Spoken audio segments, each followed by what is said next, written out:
Hello, welcome everyone to the Spotlight here on Fightful.com. I am Jeremy Lambert, joined as always by Stephen Jensen. A late start for us today. Stephen Jensen has the shoot job going on. There's WWE Financials Call, which is always a fun time for me, listening to old men talk about how much money they have.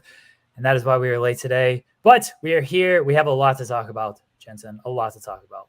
Yes, a lot going on in the world of wrestling. Excited to talk to you about it. I've been talking about so much non-wrestling stuff all day that I'm very happy to actually talk about some wrestling now. And next week, we're going to have to figure out when we'll be live. But, you know, me and Jeremy are going to figure out that stuff. I do have the shoot job now. There's a very specific time I have to take my breaks in, but me and Jeremy want to keep the show going. So it's just going to be a matter of like figuring out how to do it going forward. But like, I love doing the show, just so y'all know. And it's something I definitely want to continue doing, but we just got to figure out the best way of keeping it going. So we'll figure out schedules. Jensen has shoot jobs. I have shoot families, just busy people. We are, we can't talk about wrestling 24/7, even though, you know, it'd be nice if everybody sends us a bunch of super chats and we get us a bunch of super chat money, then we can talk about wrestling 24/7. Then Jensen won't have to do his shoot jobs. He can just quit that. I'll kick my family to the curb. I'll be like, get out of here. I got all this wrestling money now. I'm a trillionaire. I don't need any type of family. I won't do that. But you know, send some super chats, guys. That'll go a long way supporting the show. Send some humper chats, humperchat.com. Appreciate the support as always. JJ's here as always. JJ, it's like midnight over there for JJ. Still watching it. JJ says, tell your boss the spotlight is more important. He's talking to you because I don't know what to tell y'all. Anyway, we don't have to talk about that. But I mean, I love the job. I just, you know, it's frustrating that, you know, we couldn't. I don't know. There might be something I could do scheduling wise on only Thursdays to be able to make. I don't know. We just got to figure it out. But it's also like I'm new to this company. Like I don't really have a whole lot of leverage as far as like getting my way, you know what I mean? And they're paying me a lot of money to work at home. I just have to work at home for very specific hours. So it's like, it's a great situation and a great job. But no one cares about that that's listening to this though. Let's talk about wrestling. Let's get into wrestling. Let's start with WWE. Let's start with our favorite topic here on the Spotlight, Stephen Jensen. Your favorite wrestler, one of your best friends in wrestling, Cody Rhodes. Is that a Cody Rhodes figure? Oh, I see it. That is the nice Chase variant, LJN Cody. I have the original also. You know, of course I do. But yeah, this is the regular version of the LJN, and then this is the Chase version of the LJN. And I finally just got this Chase version yesterday. So it's been a long time coming. Do you see what the difference is, Jeremy? It's the attire, it looks like. It's 100% the attire. Yep. The Chase one's got the red, and you can only find these at Walmart. So that's the only place you can get these. Anyways, it's wild though, like going out and finding Cody AEW stuff while he's in the WWE. Like that's still weird. And like, but it sounds like they're gonna keep pumping out Cody figures. Like there's a Supreme coming out, which is like AEW's version of the Elites that Mattel makes for WWE. And Cody said his Supreme's still coming out and everything. It's like, it's wild. Like I doubt he'll be in the video game, but like I guess there's a chance that maybe he is. I don't know. It's the point is it's very strange. I mean, it happens in the WWE fairly often. Guys like Adam Cole and Roderick Strong. Release people, you know, they release people once a week. And I accidentally said Roderick Strong. We're talking about him today. But yeah, when a lot of their talents have Mattel figures come out after they've been released. And are on AEW programming. So this is the first time we've really seen this happen the other way around, where an AEW wrestler has merchandise out there that you can buy while he's in the WWE. So are they worth more? Like if you tried to sell that right now because Cody is in WWE, is that gonna net you more money than it would have 5 months ago? I honestly don't know. It depends on on these specific figures. This red one is probably fairly valuable in comparison to like a lot of the other figures, just because it is not it's a Chase version, so it's harder to find. There's less of them. It's a Walmart exclusive, which makes it a little bit more difficult as well. And then on top of that, Cody being in another company while it's being released out into stores, because they might just do like a short run of some of this stuff too, where like it's just not on the shelves as long because he's in the other company maybe. So potentially, now granted, I have every Cody Rhodes AEW figure that's come out. There's like 1,000 of them. Yeah, that's all they made was Cody figures. I got a lot of Cody, and but the only ones I don't have are the they have like the really limited ones, the ones that are like chase, you could call them chase or rare. Rare's even more hard to find, but the ones that have the gold sticker on them, those are very hard to come across, and those are very valuable. There's probably rare Cody figures from like the early lines that probably go for thousands right now. So that first WWE figure, you're gonna be first in line for that. I know it. When they do the WWE figure again, you're gonna be first in line for it, Jensen. I hope so. I mean, the last Cody figure I got was actually because I never bought a Stardust one because like I didn't feel like he liked being a part of that. So like I felt weird like buying. I bought a Stardust T-shirt and mask and stuff, but I bought most of that stuff after he quit the company because I was like, oh, Cody's out. Like I'm gonna get this stuff while I can. But I never bought any Stardust figures. Although like if someone like gifted me one, I'd display it with my stuff for sure, and maybe I'll buy one at some point. But the most recent WWE one I have of his is him. With the brown bag and the clear mask, like the Undashing character, which I really, really like that figure a lot. But it's funny because like Sean Ross Sapp here at Fightful, he's like an investor when it comes to these things. Like I know he bought the first few series, and I'm pretty sure just like left them in the box and like put them in like a crate and just like out of sight, out of mind. And it's just like a long-term investment for him. Because when these AEW figures first started coming out, the first few series were really, really hard to get and really valuable, especially because the distribution was all screwed up because of COVID. So like they were just really hard to get. And series 2 in particular, I remember our friend Doug from RVDT to For Life. Doug had series 2 when it came out, like the first pre-order set of them, and he paid probably about $150 for the set. And sold them for over $700. Like that's how in demand these figures. I remember when they first came out. Like everybody wanted them. It was impossible to find them. So I believe they were, as time goes, they will either still be very in demand or they will be like Beanie Babies, where everybody has 1,000 of these things and they're not worth $5.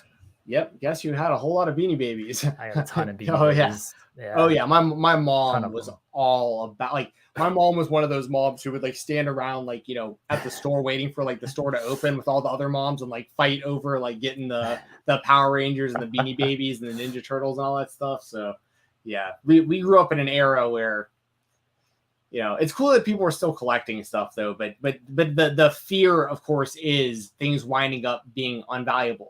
But then sometimes stuff like Pokemon cards have like a gigantic resurgence and become like ultra valuable again, but you have to wait decades and just hope that the thing that you collected becomes valuable. Otherwise it's just worthless and you just had it for decades, so yeah. There's a seesaw to all of it. But I have respect for even though I open most of my stuff, display most of my stuff, I respect the investors like myself. I'll try to make myself sound that's very humble. I respect myself for investing in this. I think you should respect me too. I've invested a lot in these things, and yeah, they're all over the place. I'm working on a new backdrop, by the way, too, that should be coming in the next few weeks. I'm going to do some lights and have some action figures and autographs and stuff behind me. I'm going to switch it up in here a little bit. So my backdrop will just continue to be these curtains behind me.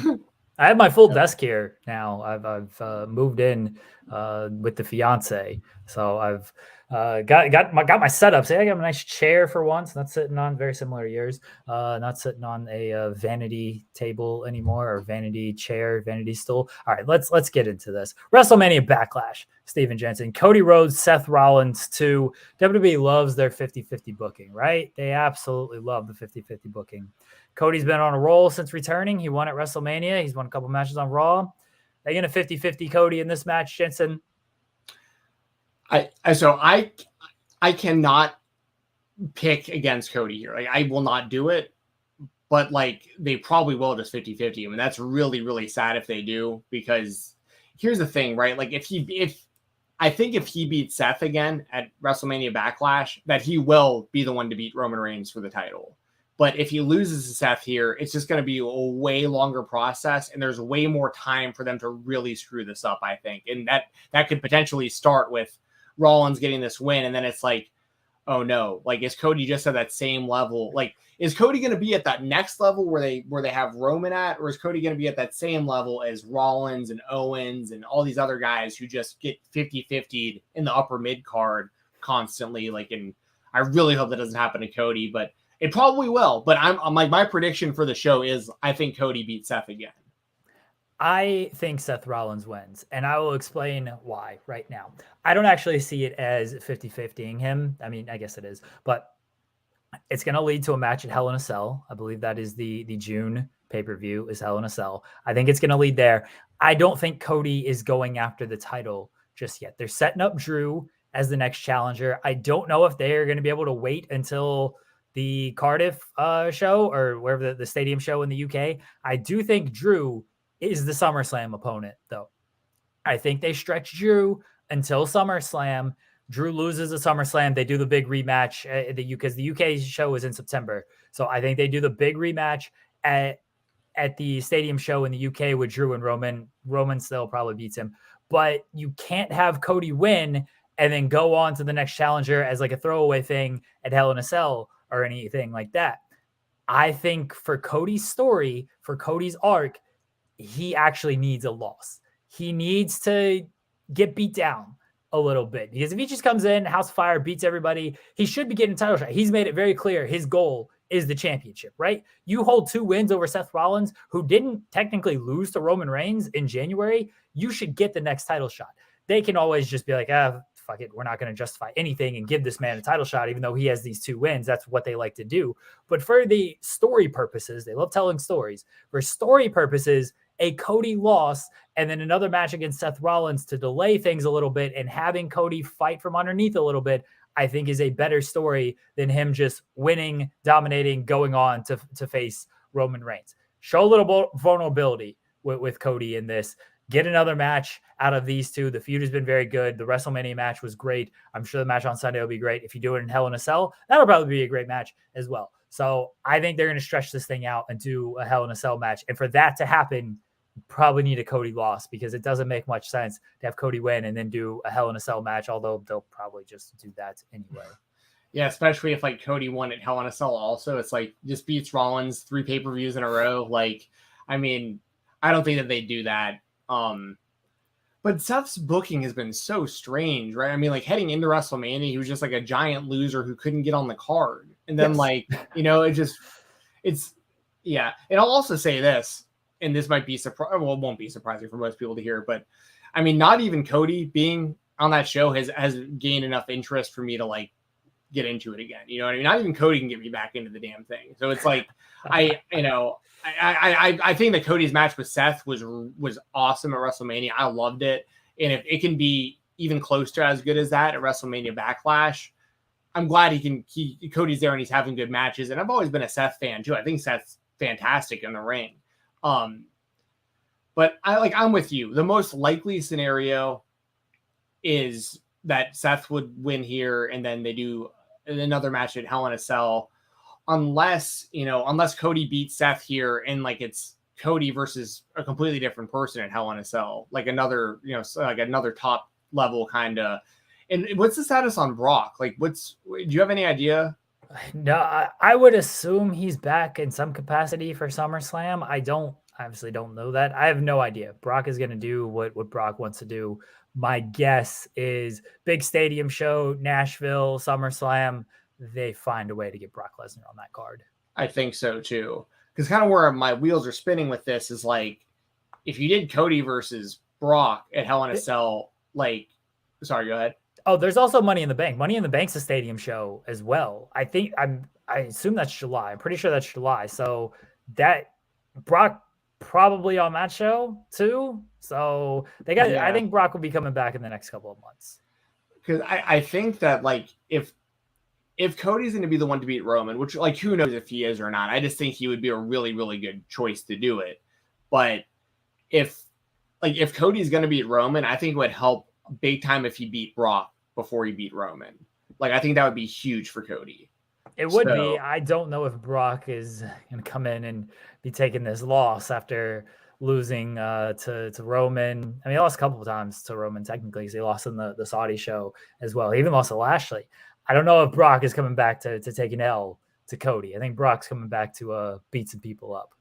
Probably, but I mean, like, he really seems to be taking a different approach after seeing him on the McAfee show and stuff. I think at this point, I think he's just like cool with taking. I don't think he's going to go out there and lose to anybody, but if he sees Cody in a certain way, you know, if he respects him enough, I could see him being the kind of guy that Brock would actually be okay with putting over. But that's also this is also, once again, assuming that these are the kind of plans that WWE has for Cody. Like, it's also very possible he just like loses to Seth the next 2 times they wrestle, and he's like just stuck in mid-card hell for the next 3 years. I mean, who knows, you know?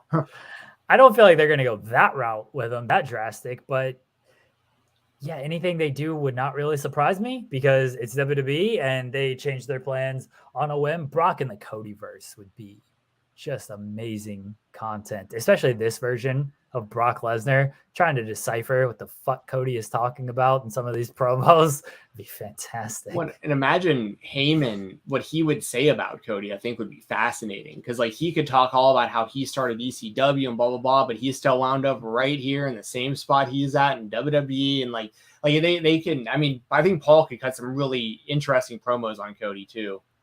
I think whenever they get around to Cody and Roman, it's gonna be really good. I don't know when they're going to get around to it. I don't know if Cody's the guy to dethrone Roman. I don't know how that whole thing is going to work, but I think it would be a very interesting feud. And I think the promos would be very good between those two, because we know Roman is going to kind of say what he wants. Heyman's definitely going to say what he wants, and Cody can pretty much say what he wants as well. So I think the promo battle between those three would be great whenever they get to it. Who knows? It could be as early as SummerSlam. It could be as late as SummerSlam next year. Especially if they can get Brock for WrestleMania. But I think Cody loses on Sunday. I think it would be great. Another great match. I think Cody loses to extend this one more time to Hell in a Cell. Yeah. I definitely get the line of thinking, you know, but everyone knows how biased I am. Like, I'm going to pick Cody in every single match that he's in. He's in another person everyone likes to hate on, like Charlotte. This is probably the first time I'm going to pick against Charlotte on pay-per-view, like ever. Because I just don't see her. I don't see Ronda Rousey signing off on saying I quit during a pro wrestling match. I just don't see that happening. But like Charlotte and Cody are kind of in the same boat for me, where I'm just like, oh, it's pay-per-view, like I'm picking them. You know, like that's pretty much it. But Ronda's beating Charlotte 100% on Sunday. 100%. Take it to the bank, everybody. Take it to the Money in the Bank. Ronda wins on Sunday. Your WWE Spotlight, Stephen Jensen, Sean Ross Sapp reported that Roderick Strong asked for his release. It was denied. He just signed last year. He's got multiple years on his contract. The storyline where he quit NXT and then came back, that was in somewhat reality, in that he did sign a new deal at that time. You know, they don't really hand out 1-year contracts. So he's asked for his release. It's been denied. Roddy, bless him, he's somehow survived all of these cuts. It seems like with the way they're cutting people, just last week they released Malcolm Bivens and Dakota Kai, who, Dakota Kai seemed like she was headed to the main roster at one point. Malcolm Bivens has been part of Diamond Mine. Roddy Strong leads Diamond Mine. The cuts last year with guys like Bobby Fish, obviously Kyle O'Reilly left, Adam Cole left. A lot of the NXT black and gold people were getting released last year. Roderick Strong was not part of that. Diamond Mine was doing pretty well. And then after they took away the Cruiserweight title and he lost to Carmelo Hayes, Roderick Strong was kind of lost in the shuffle. He went to NXT UK for a little bit. He's still part of the WWE. Whether or not he gets released at all, we don't know. But where are you at on Roderick Strong's release being denied? So I definitely have a lot of thoughts on it. I want to start off with a tweet that I saw that I'm going to read right now from Trevor Dame from Twitter.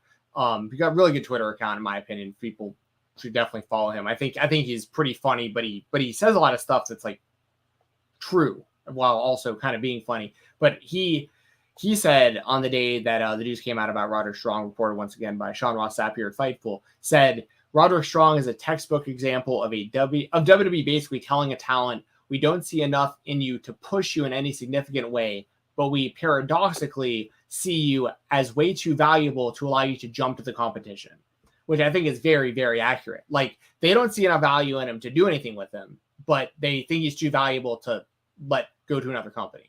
So it's like, so you're admitting he's valuable.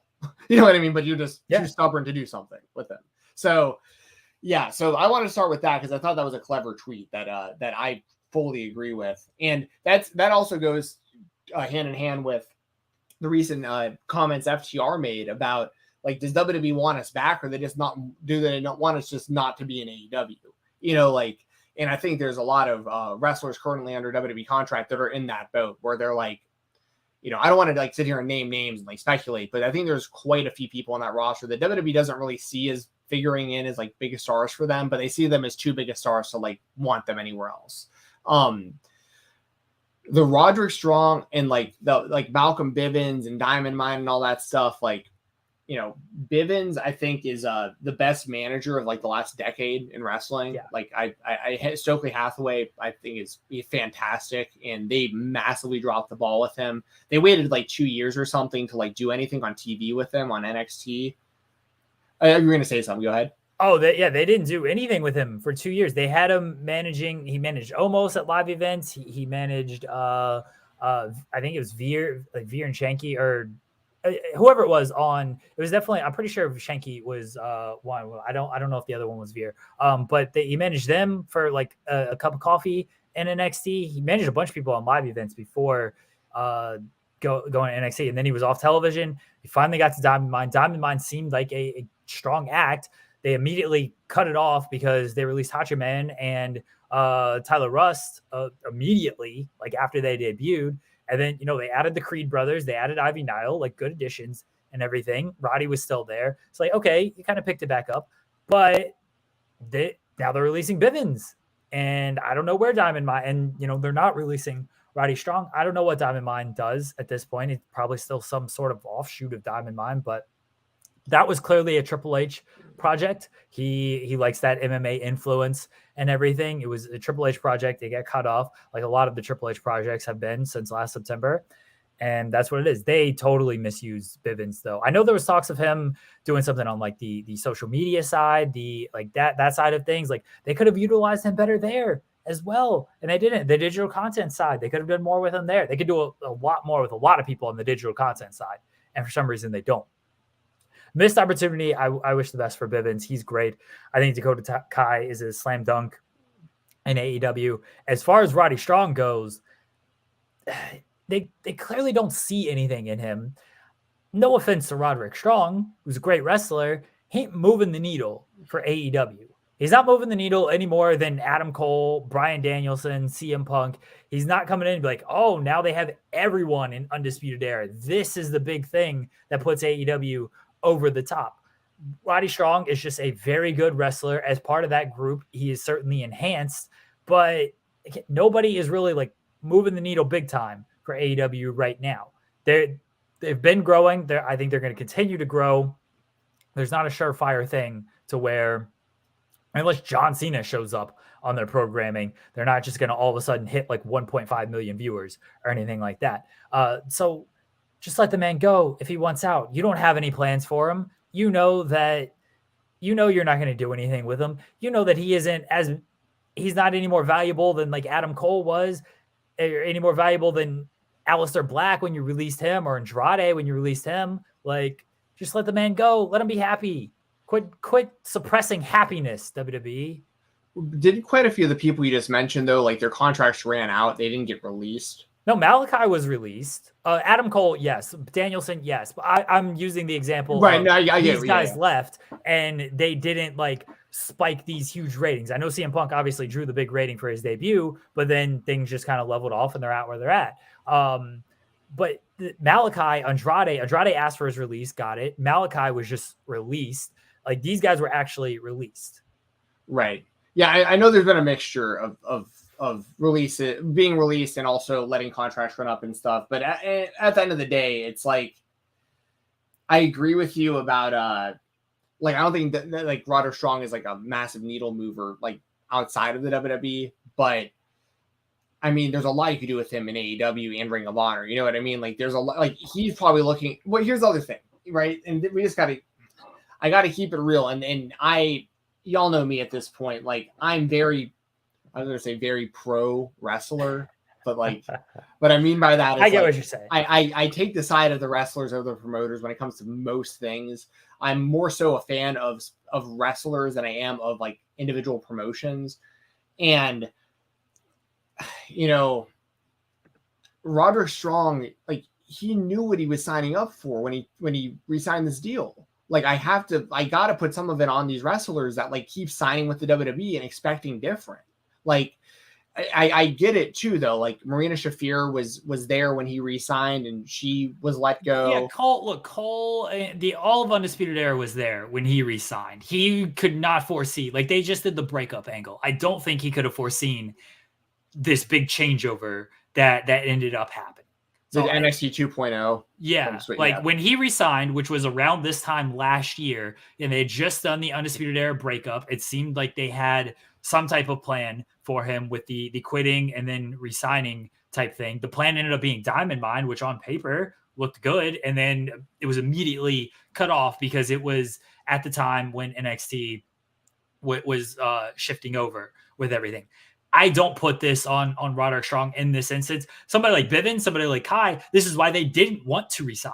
Like, they apparently they made overtures to try to resign them, and they're like, no, like, we're not going to do it. And their contracts weren't up until apparently next year. And then they were just like, no, we're not going to resign now. Like, maybe, you know, at the end of the year we can talk again. Let's see what happens. And then they just got released. I agree with you, like, in principle, that especially if you're on the main roster, if you're going to re-sign a deal, like, you kind of understand what you're getting with re-signing, because they just, whatever happens on the main roster is going to happen on the main roster. When it comes to NXT, especially at this time, everyone loved that time period of NXT. All the wrestlers talk about how much they love that time period of NXT. So and as a fan, it was great. It was great. Yeah. So when Roddy re-signed, NXT was the black and gold NXT that all those guys loved and probably saw a future with. So I'm not actually putting this on Roderick Strong.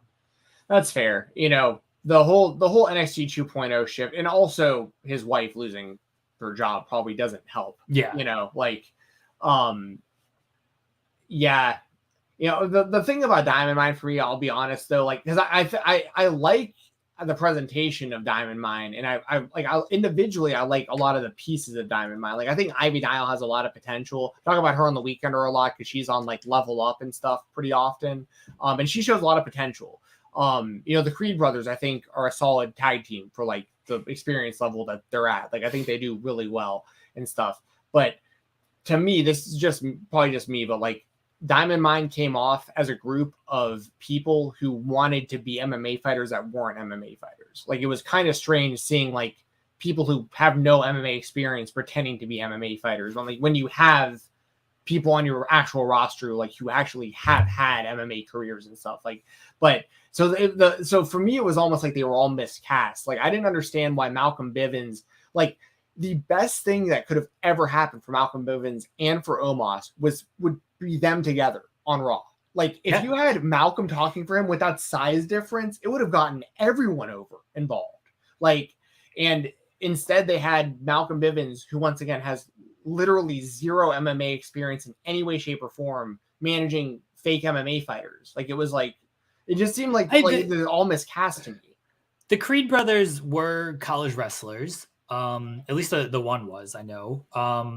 You know, Roderick Strong, he's got kind of the MMA style background. When Marina was there, she had, you know, yes. she was an MMA She's fighter. Legitimate. I'll give her credit for sure. She actually had an MMA career. Yes. Yeah. And then Bivens, like, he was just the agent. You know, a lot of these agents in MMA, like, they aren't, you know, Jensen, like, they weren't I get it. Former MMA fighters. So I think the group had potential. It was a Triple H project that debuted shortly before Triple H ended up, you know, having his health issues and then not being around anymore. Yeah. So I don't know what that group could have became if the vision that was kind of originally there had been seen through. I don't want to it's tough for me to judge any of those acts that were clearly debuted as part of Black and Gold vision, and then were transitioned over to the 2.0 vision, and they did not fit whatever that vision was.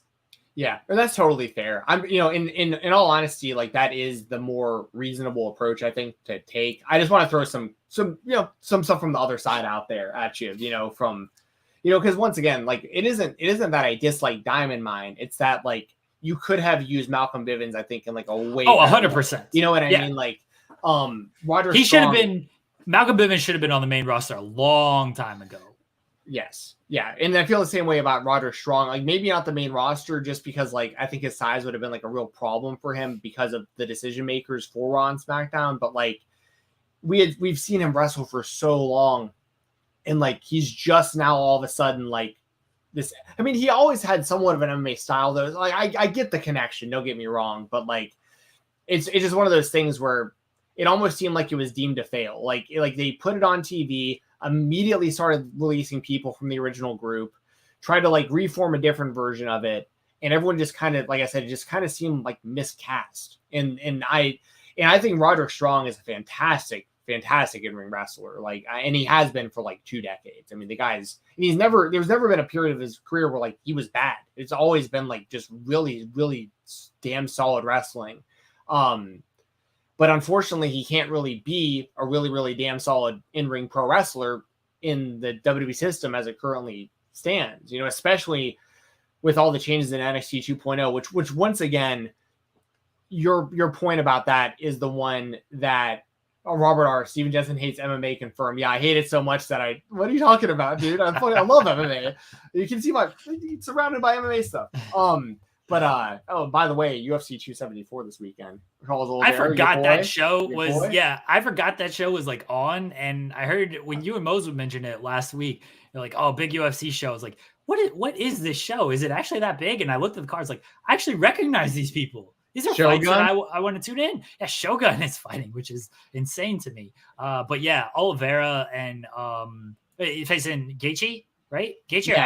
Yeah. Gaethje. Yeah. Alvarez hadn't been in the UFC for a while. But Gaethje. But Tony Ferguson is on the card as well. Rose versus Michael Chandler. That's a really good fight. Like that's a great fight. Yeah, it's a great card. Rose Namajunas defending against Carla Esparza, and Esparza beat her the first time they fought years ago. So like it's a rematch, but for the title. Yeah, it's a really good show. There's a lot of good stuff going on this Saturday. I'll just throw out there real quick. UFC 274, Impact's Under Siege. I'll be doing the post show right here at Fightful on Saturday night, right after Impact. It's going to be myself and Joel Pearl, because it's normally myself and Nina Salcedo, and she can't be there. So I called up Joel and said, "Hey, man, you free?" And he said, "I'm in." So I got Joel coming on with me. We're digging bottom of the barrel, getting Joel Pearl there, Stephen Jensen. I think he does a really good job when it comes to that kind of stuff. I'll be honest. Joel Pearl. He's very good, in my opinion, of like leading the conversation and like moving it along and getting me match to match. Anyway, Stephen Jensen's been muted for praising Joel Pearl because we can't. And yeah, you're not logged into the Fightful StreamYard, so you can't unmute yourself. So we're not praising any type of Joel Pearl here. We're not going to do that on this show. Anyway, Roderick Strong. Hopefully he gets his release and he can find some happiness within elsewhere outside of WWE. AEW spotlights Jensen. Speaking of guys this person actually is gone from the company, not released, contract expired, couldn't come to an agreement. Stu Grayson. This is your spotlight, Jensen. So what are your thoughts on Stu Grayson leaving the company? I'm unmuted now. Yes, you're unmuted now. Also, KOBK sold out this Saturday as well. IWTV, use Good Fight Talk. I have real mixed feelings on the Stu Grayson stuff. Now this of course goes hand in hand with, Joey Janela, Marco Stunt, those guys like not getting renewed, Jack Evans. The Stu Grayson thing bothers me a bit as a big AEW fan. And the reason is because, and by the way, same with Joey and Marco and Jack, and I'm not happy when anyone like loses their job or doesn't get re-signed and that kind of stuff. But like Joey's going to be just fine. Like he's got great things going for him in GCW. Same with Marco. He'll be a staple in GCW again going forward and on the indies. And, Jack Evans has been around the first time I saw Jack Evans wrestle had to have been like almost like the late 90s. I mean, like doing insane dumb shit off of the cages at ROH and everything. The fact that that man is still going is kind of insane to me, because I remember him at the ROH shows just doing the dumbest shit possible. Yeah, he was the dude, like literally doing like double backflips off of cages, like to not even into the ring, like to like the outside of the just on concrete. Like there was nobody there. Nobody's catching anybody back then. Like he's just going straight on concrete. Yes. So, but the thing with Stu Grayson is I think he is going to be very successful outside of AEW. I really do, because he's a really, really good in-ring wrestler. And he just didn't get a chance to show it that much outside of the first, like, handful of months of AEW's existence. And then when the Dark Order really shifted kind of their gimmick, after, Brody passed and everything, Silver and Reynolds kind of became like the main tag team, and Uno and Grayson kind of got left behind, it feels like. And if anything, Uno has been a bit more featured. So Grayson just got really lost in the mix. And what bugs me about this is like, there's a seesaw to all this, right? Like I don't want this to get misconstrued, right? I want big stars in AEW, like that can go in the ring. When they have an Adam Cole or a Bryan Danielson or a CM Punk or so on and so forth available, get them. Like, I'm not sitting here saying like, don't sign these people, sign them, 1,000,000,000% sign them. But we're starting to see the other side of that now, where it's like the AEW originals who put this company on their back when the company started, somewhat of, a lot of the almost kind of undesirables that were still available. Because people forget when AEW started, it consisted mainly of wrestlers that WWE didn't sign, because WWE was going on those sprees of hiring hundreds of wrestlers at a time. Like anyone with any name value, they were throwing contracts out to, including the Young Bucks and Kenny Omega, who opted not to go there and try to do something new. And that's, how AEW found it, of course, along with Cody and everything, and Tony Khan. But my point is, there are guys like Stu Grayson. Like Stu Grayson, I think, could have been a major single star in AEW. I really do. I think he had all the tools. I think he has a great look. He's great in the ring. He's good on the microphone. You could even have him with the manager, and I think it would do well. But it's like, but he isn't a star to the level of these other guys I just mentioned. So it's like, it's a tough thing when you're AEW and you're negotiating contracts with people that aren't quite as valuable, like all around. Like you can't, so it's a tough spot for everybody to be in. But I do feel really bad for guys like Stu Grayson that like didn't do anything wrong, worked their asses off. The company, they've meant a lot to the beginning of the company. And, but see, here's the other side of it, is that now we're going to start seeing things. And like, I think that Stu Grayson is going to call Cody Rhodes immediately. And I think Stu Grayson has a chance. I think Stu Grayson has a chance to succeed in the WWE system because he looks like $1 million. He might wind up like a Tommaso Ciampa where they just don't know what the hell to do with him. But like, I think Stu Grayson could do well in the WWE system. And I think we're going to see more and more wrestlers, like people who don't stay in AEW, they have a direct line to get talks with the WWE now, because Cody's the one who hired these people. Like Cody hired the original people with AEW when he was an EVP. So he has strong relationships with these people. So I think that Stu Grayson is going to wind up in WWE, if I'm being completely honest. I mean, I think that Stu Grayson, Evil Uno were certainly a Young Bucks call over a Cody call. You're spitting out some hot takes here, Stephen Jensen. Stu Grayson, major single star in AEW. Now he's going to go to WWE and run. He's going to headline WrestleMania. I'm pretty sure you said that. He's going to dethrone Roman Reigns. Here's my take. I think Stu Grayson ends up back in WWE or in AEW. Yeah, I think they work something out. They come to some type of an agreement, and he's back in AEW. It sounds like they wanted to keep him. It was just a thing that they couldn't work it out.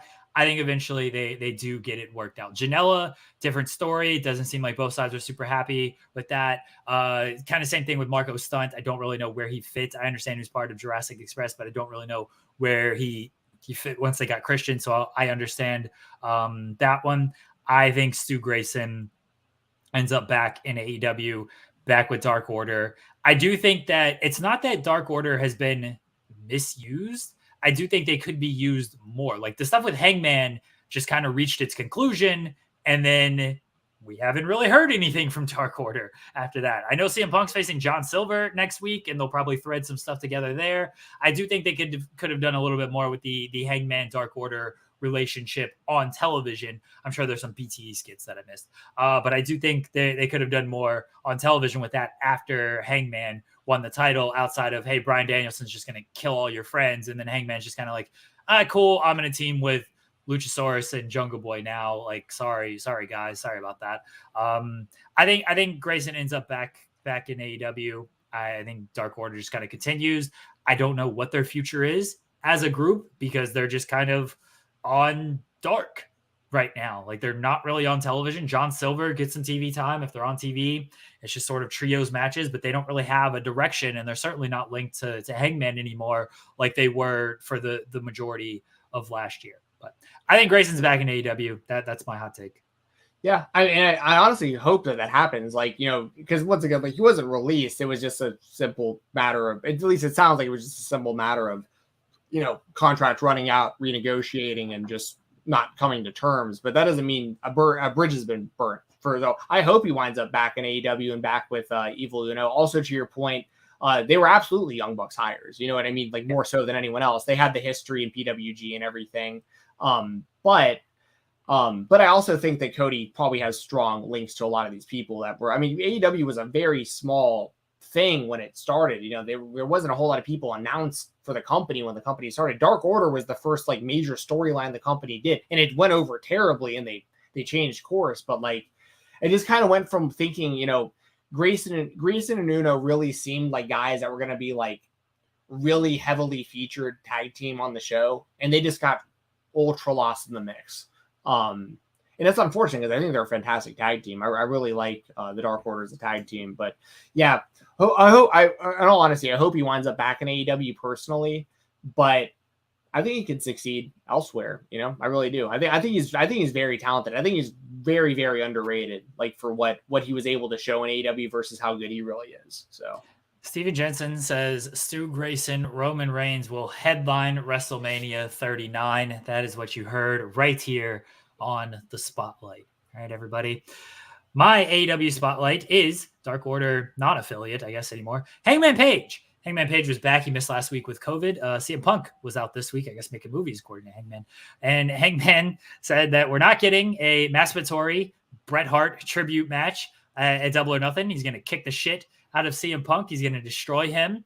And he's going to, make all the CM Punk fans cry. He called out a CM Punk fan in the crowd, and he said, you're going to cry. You're gonna burn your CM Punk shirt. You're gonna cry tears into your CM Punk shirt. This is what Hangman's gonna do.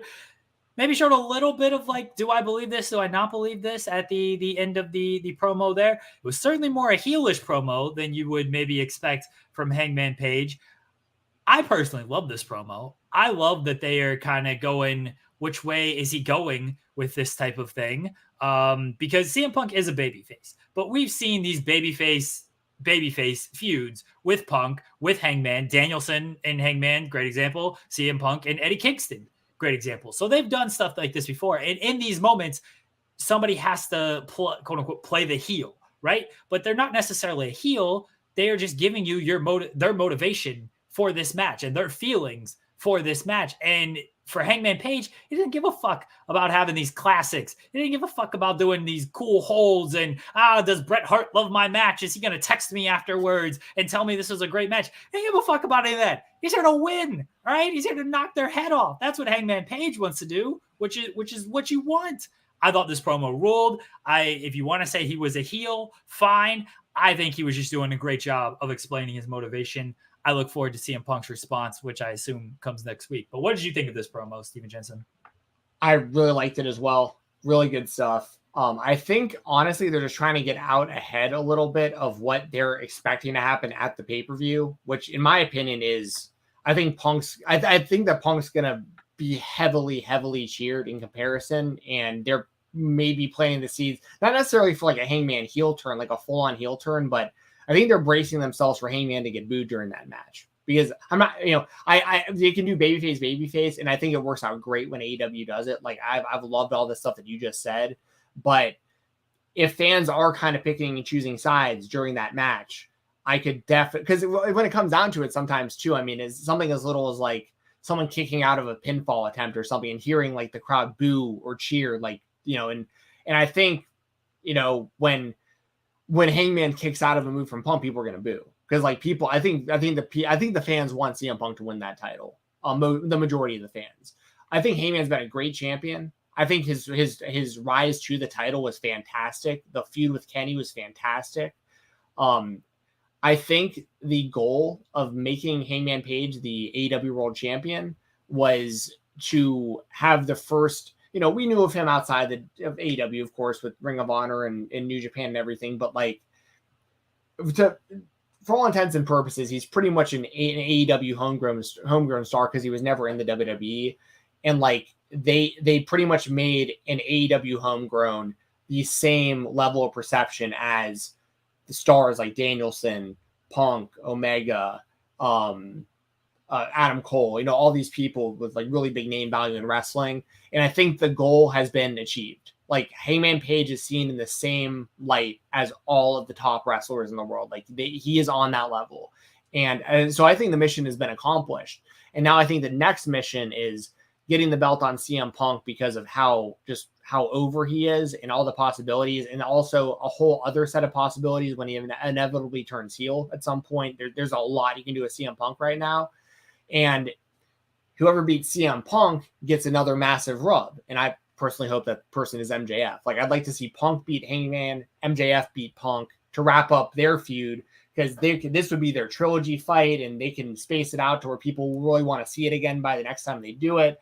And they can just continually use these big moments to also make new stars in the process. So, and once again, Hangman losing the title, it doesn't really hurt him much if they keep him in the upper tier of the card. Like, as long as his next thing is like something else big against another big name, once again, the mission was accomplished. The fan base sees Hangman Page as a main eventer on the same level as the other really ultra established main eventers. So, now, if Hangman retained the title, I have no problem with that either, if I'm being honest. I think Hangman's been an awesome champion. Like, all of his title defenses they've been great.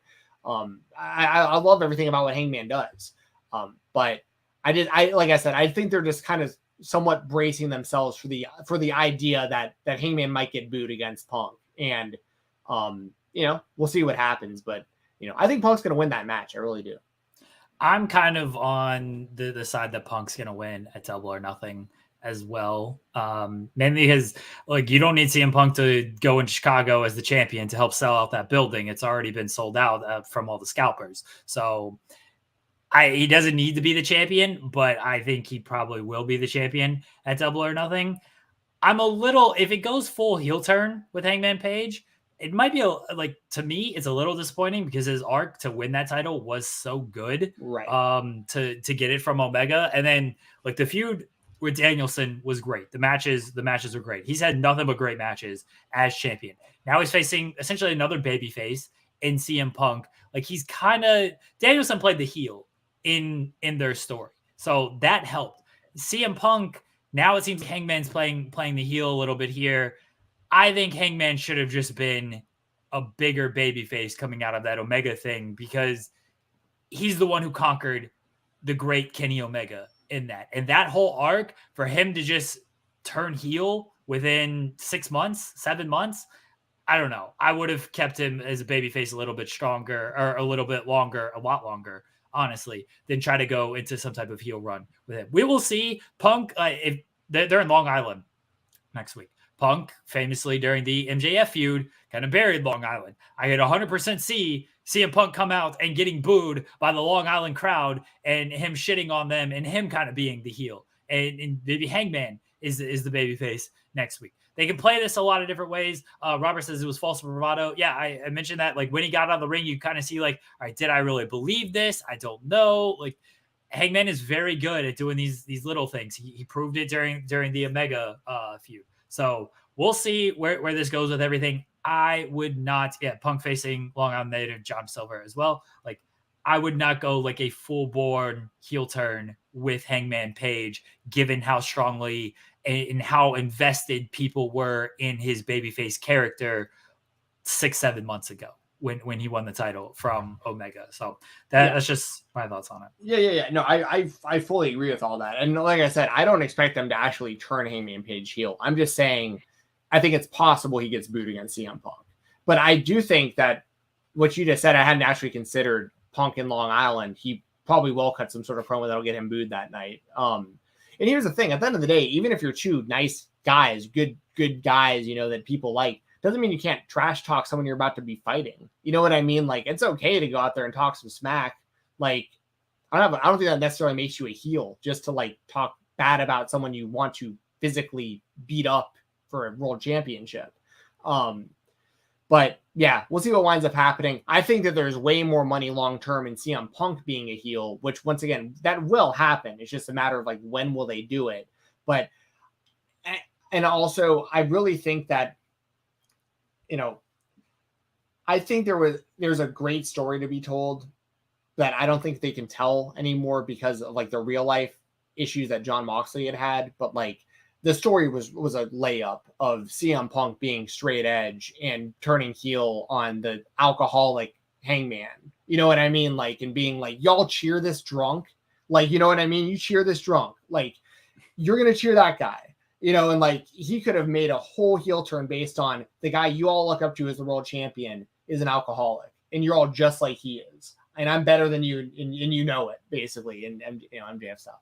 And it's like, I think that would have been a really good story, but I also think it's maybe a bit too insensitive, like, given, like, you don't kind of want to rub that in the face of like people when like you have people in the company that like actually have had issues with that, so I what I'm saying? Like, I don't know if they would go there in a story like that because of something like that, which I respect, I'm just saying, like, I think that because we've seen CM Punk in our long time of being wrestling fans, like, heel CM Punk is brutal. Yeah.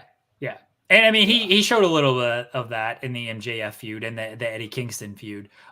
They could certainly go that route. I don't know if they are going to fully go that way. We shall see. They got a few more weeks to build this thing up. I expect great promos from CM Punk. He always delivers. And Hangman, like, he's got fantastic promos throughout his time in AEW. So I have no doubt about him. It'll be a fun war of words between these two in the coming weeks. SB3 is backstage. So usually, we have our creator spotlight on, and we talk to these people about what they're doing in the wrestling landscape. We're probably going to talk for like another 45 minutes about our spotlights and stuff. I don't want to make SB3 sit here for 45 minutes. So we're going to do something a little bit different. We're going to bring SB3 on. He's going to be part of the actual spotlight show as we talk about our other and our indie spotlight. I'm sure SB3, he watches just as much as Stephen Jensen does. He's got plenty to say, I'm sure. No, Joel Pearl. I'm going to put Joel Pearl in timeout for this suggestion. Put user in timeout. There we go. Joel Pearl's been blocked for 5 minutes. There we go. That's what we do. Oh, that's funny. Again, we're not going to make SB3 wait. SB3 is here. Hello, SB3. Hey. Hello, everyone. How are you doing? We got fancy graphics. Look at that. Oh, yeah. Oh, nice. well, look at that. Look at that. Beauty. No, microphone. This is different equipment. You sound better. Well, thank you. Thanks for that. Are you still in the UK? Have you kicked Alex McCarthy in the head? Have you punched him for me? I haven't seen Alex McCarthy just yet. I was in London the other day, but he couldn't meet up with me. It was his daughter's birthday. So he's a coward. Oh, that was his excuse. The truth is, I said that you were going to punch him if you saw him, and he's like, well, I'm not going to get punched. So he just didn't want to meet up with you. That's the real reason. His daughter, it wasn't her birthday. He's lying. You're thinking long term here. I like it. But yes, I appreciate you guys having me come on. It's like past midnight here, so I'm at like a reasonable volume because my kids are asleep. I was wondering what you sound like. You're on like the radio, like smooth jazz station right now. Like, yeah. Very sexy voice, sexy SB3. The S stands for sexy. Sexy P3, yes. I can't get riled up like me and Jeremy on Friday FMC when we're arguing about Jokic versus Embiid. Oh man, we'll have plenty to talk about tomorrow. Let's get into the other spotlight here. And SB3, mine is the Bullet Club birthday in New Japan. So Bullet Club is like whole again in New Japan. Jay White returned. They added Juice Robinson. The Good Brothers were back. They celebrated their birthday, taking out Okada. Bullet Club is back together. It finally feels like Bullet Club is fresh in New Japan again after the pandemic era really hurt the momentum of that group. And then Jay White was gone for the past year. Evil was, I guess, running the show, which was god awful stuff. But Bullet Club, they feel rejuvenated now with Jay White back. I love this angle. I love where this is going to go. I'm very interested to see where this is going to go, especially heading into Forbidden Door, because Jay White was on the AEW show when they made the announcement.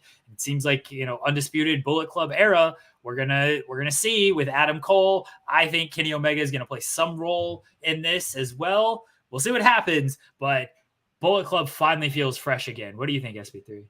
Oh, I absolutely loved every bit of this angle. I don't know if it just had to do with the fact that I was able to wake up at like 9 a.m. for a New Japan event because I'm in the UK and not 4 a.m. being in New York. So that made it a little bit better. But I did a whole thread about how this made sense because I had a bunch of people telling me, oh, Juice and Bullet Club doesn't make sense. And I was like, these guys started off as young lions together in 2015 in the dojo, Jay White and Juice Robinson. They had their whole feud, then they left Japan together last year, and then you could see the kind of the falling out and the fall from grace that Juice was having, and you can also see the chess pieces that Switchblade was putting together. The thread was so successful, Switchblade Jay White himself retweeted it and told everybody to read it, and then I was able to do an article about it on Wrestle Talk, and I am officially Bullet Club affiliated because I asked him. Yes, I asked him. Cody Rhodes wouldn't too sweet you, but Jay White did. Well, hold on. We don't have the full story on this still. Yes, we do. Yes, we do. Sandbagging us for a very long time about what he said to Cody before all this. But anyways, yeah. I said you're a great and wonderful man, and he was like, so one of you are not like the other, so I'm gonna too sweet everybody else except for this guy. This was before he became the civil rights activist that he is today. So to be fair, this was a couple of years back. But yes, I am officially Bullet Club affiliated. Jay White gave me the too sweet. I'm an honorary Bullet Club member. I've been to the Bullet Club block party. So now I'm very happy for the Bullet Club because, like you said, Evil was just like the worst choice to kind of be the face of Bullet Club during the whole pandemic. Jay White is the leader, and he's probably one of the best leaders that the Bullet Club has ever had because he always feels like he's the master strategist, and he's always putting the chess pieces together. Where Kenny Omega kind of went on his own and made a subgroup with the Young Bucks that put themselves above everybody else in the Bullet Club. AJ Styles, it was more about AJ Styles elevating more than the group itself. And, it's back to where it was with Prince Devitt, with Finn Balor. And Prince Devitt is the guy that was responsible for bringing Jay White into New Japan Pro Wrestling. So it feels like a very full circle moment. 9 years later, the Bullet Club revival is hot, and New Japan Pro Wrestling feels like it has a lot of buzz once again. And I'm looking forward to Dominion because Switchblade Jay White's going to be a 2-time IWGP heavyweight champion. Okay. Yeah. I mean, I definitely agree that like Bullet Club is way more interesting right now than it has been in a long time. Like undoubtedly. Some of the decisions have been a little strange, like the whole like booting God out and everything. Like I was kind of surprised with like Tama Tonga, especially Tama Tonga, like with him being like an OG, like legit OG member and everything. But I like what they've done with it. I really do. And the fact that New Japan is getting buzz again is a really good thing for wrestling, for wrestlers, for wrestling fans, for everybody involved. Like it's good that New Japan is back on the up and up right now. Side note, I've never met one wrestling fan that likes Evil. I legitimately. Like it's probably the most agreed upon thing in all of wrestling. Like wrestling fans can fight over everything else, but when it comes to Evil, everyone's like, yeah, not really for me. You know what I mean? Like, so I'm just gonna throw that out there too. Robert R, a guy who I don't think like either doesn't like me very much or likes pretending not to like me very much. We agree on this. Yeah, House of Torture is horrific. I once again, I haven't heard one person be like, hell yeah, House of Torture. Like nobody's saying that. You know what I mean? So yeah, I mean, Bullet Club, because it's one of those things, right? I mean, 9-year anniversary is what we're talking about. And I'll be honest, a couple years ago, I was like, they need to do something about like ending this because it's becoming like such a lame, watered down version of what it was. But I think they've rebounded really well recently. And also the more they can get this involved with other companies too. Like I usually call Jay White the key to the forbidden door, because like he just seems like the one guy who can really pop up anywhere at any time. And him being affiliated with the Bullet Club, of course, makes it to where the Bullet Club could also kind of be anywhere, anytime. And also on top of this, the last thing I'll say about it is, I know in WWE, like, you know, Balor and AJ have started some sort of alliance, right? Or at least I saw pictures of them together on Twitter. And people are like, some people are like, oh, this is really cool. But most people kind of like me are like, they waited way too long for something like this. Like the Bullet Club was super hot when AJ came in, and you already had Balor, and you already had, you know, the Good Brothers, and you had it. Like it was right there in your hand, and it could have been huge. You might not have been able to call it Bullet Club, but you could have made it. I mean, I know they tried the club and whatever, but like it was right there, and they fumbled that ball big time. And now it's like too little, too late. Let me put it this way: the fact that I just don't even care about something like that anymore, that's a problem. Like that's a real problem. I loved the Bullet Club when those guys were involved. It was incredible. But it is cool to see it's cool to see where Bullet Club is getting back to in New Japan with like what they're doing right now. So yeah, it's good stuff. I 100%.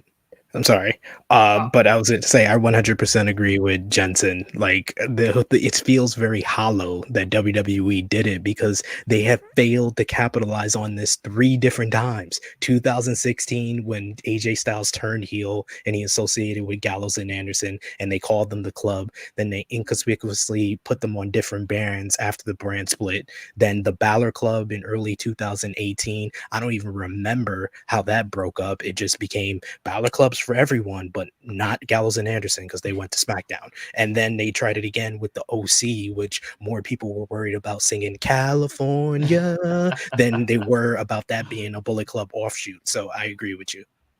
WWE didn't do it. I 100% believe that just AJ and Finn were in the ring together and were like, hey, let's do this. I don't think WWE has any intention of doing any type of club reunion, any type of Bullet Club offshoot in the company.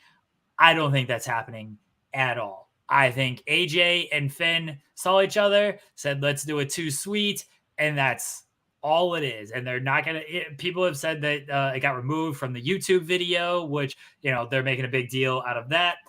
I don't think there's any intention behind this. I would not read anything into this at all outside of AJ and Finn popping the boys over in Japan. That's it. They love a good pop. They just want to pop their friends in Japan.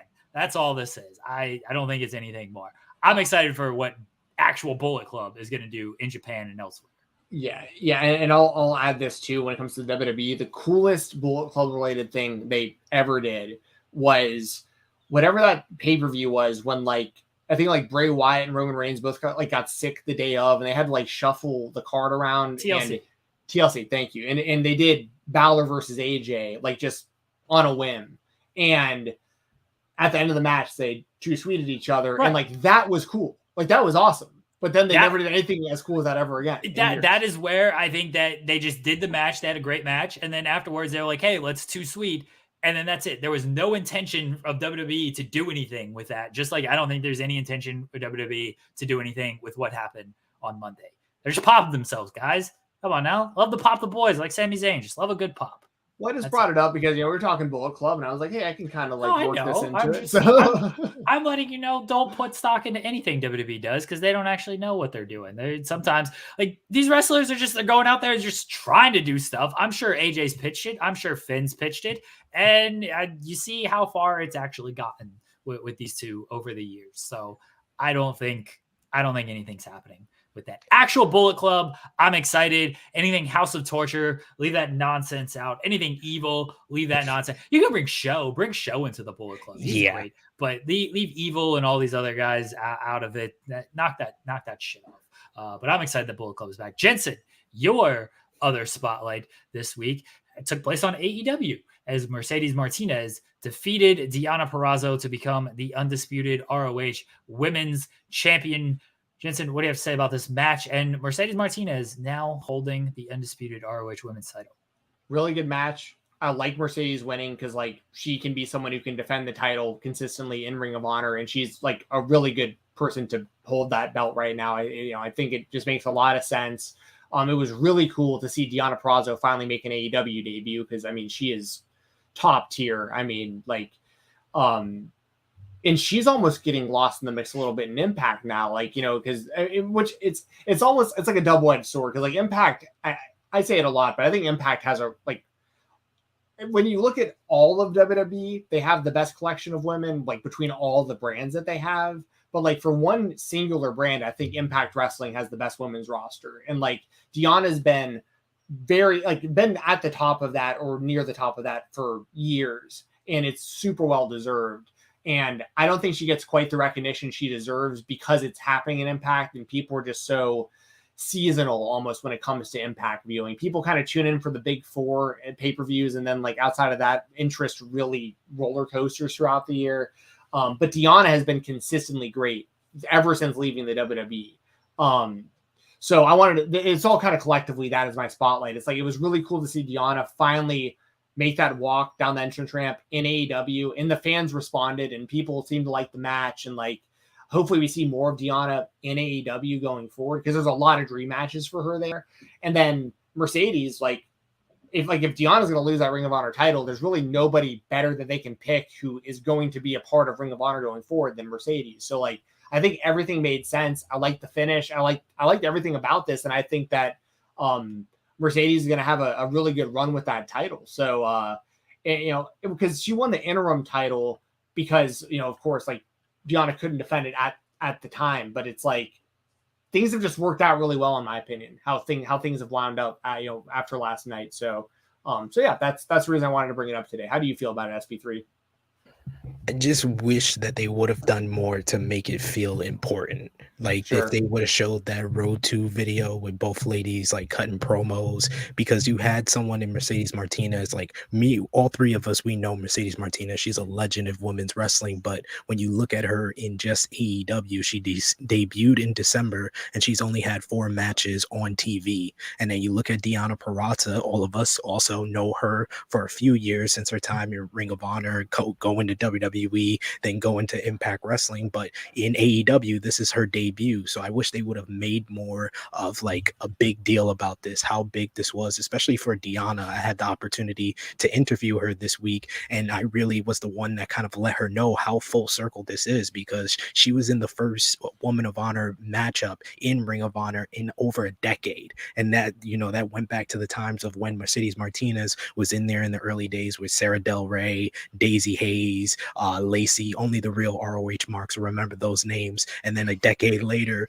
Deonna Purrazzo and Mandy Leon had the first Woman of Honor match, and she pushed for the Woman of Honor championship to be a thing. Like she would call Joe Koff and tell him all the statistics about why women's wrestling need to be something, but she was never able to win that championship. And then earlier this year, she wins it, and it just and then it's right back in Baltimore, the kind of spiritual home of Ring of Honor, where she had that first matchup in over 10 years for ROH. So I wish they would have like bigged it up and made it more of a big deal. But I totally agree with you. It was a good match. These two ladies work well with each other, but I feel like they didn't get enough time and they didn't make it big enough of a deal to really make it like something that's going to be memorable for years to come. But I'm very happy for Deonna to be on that spotlight because she deserves it. And I hope that AEW uses her more.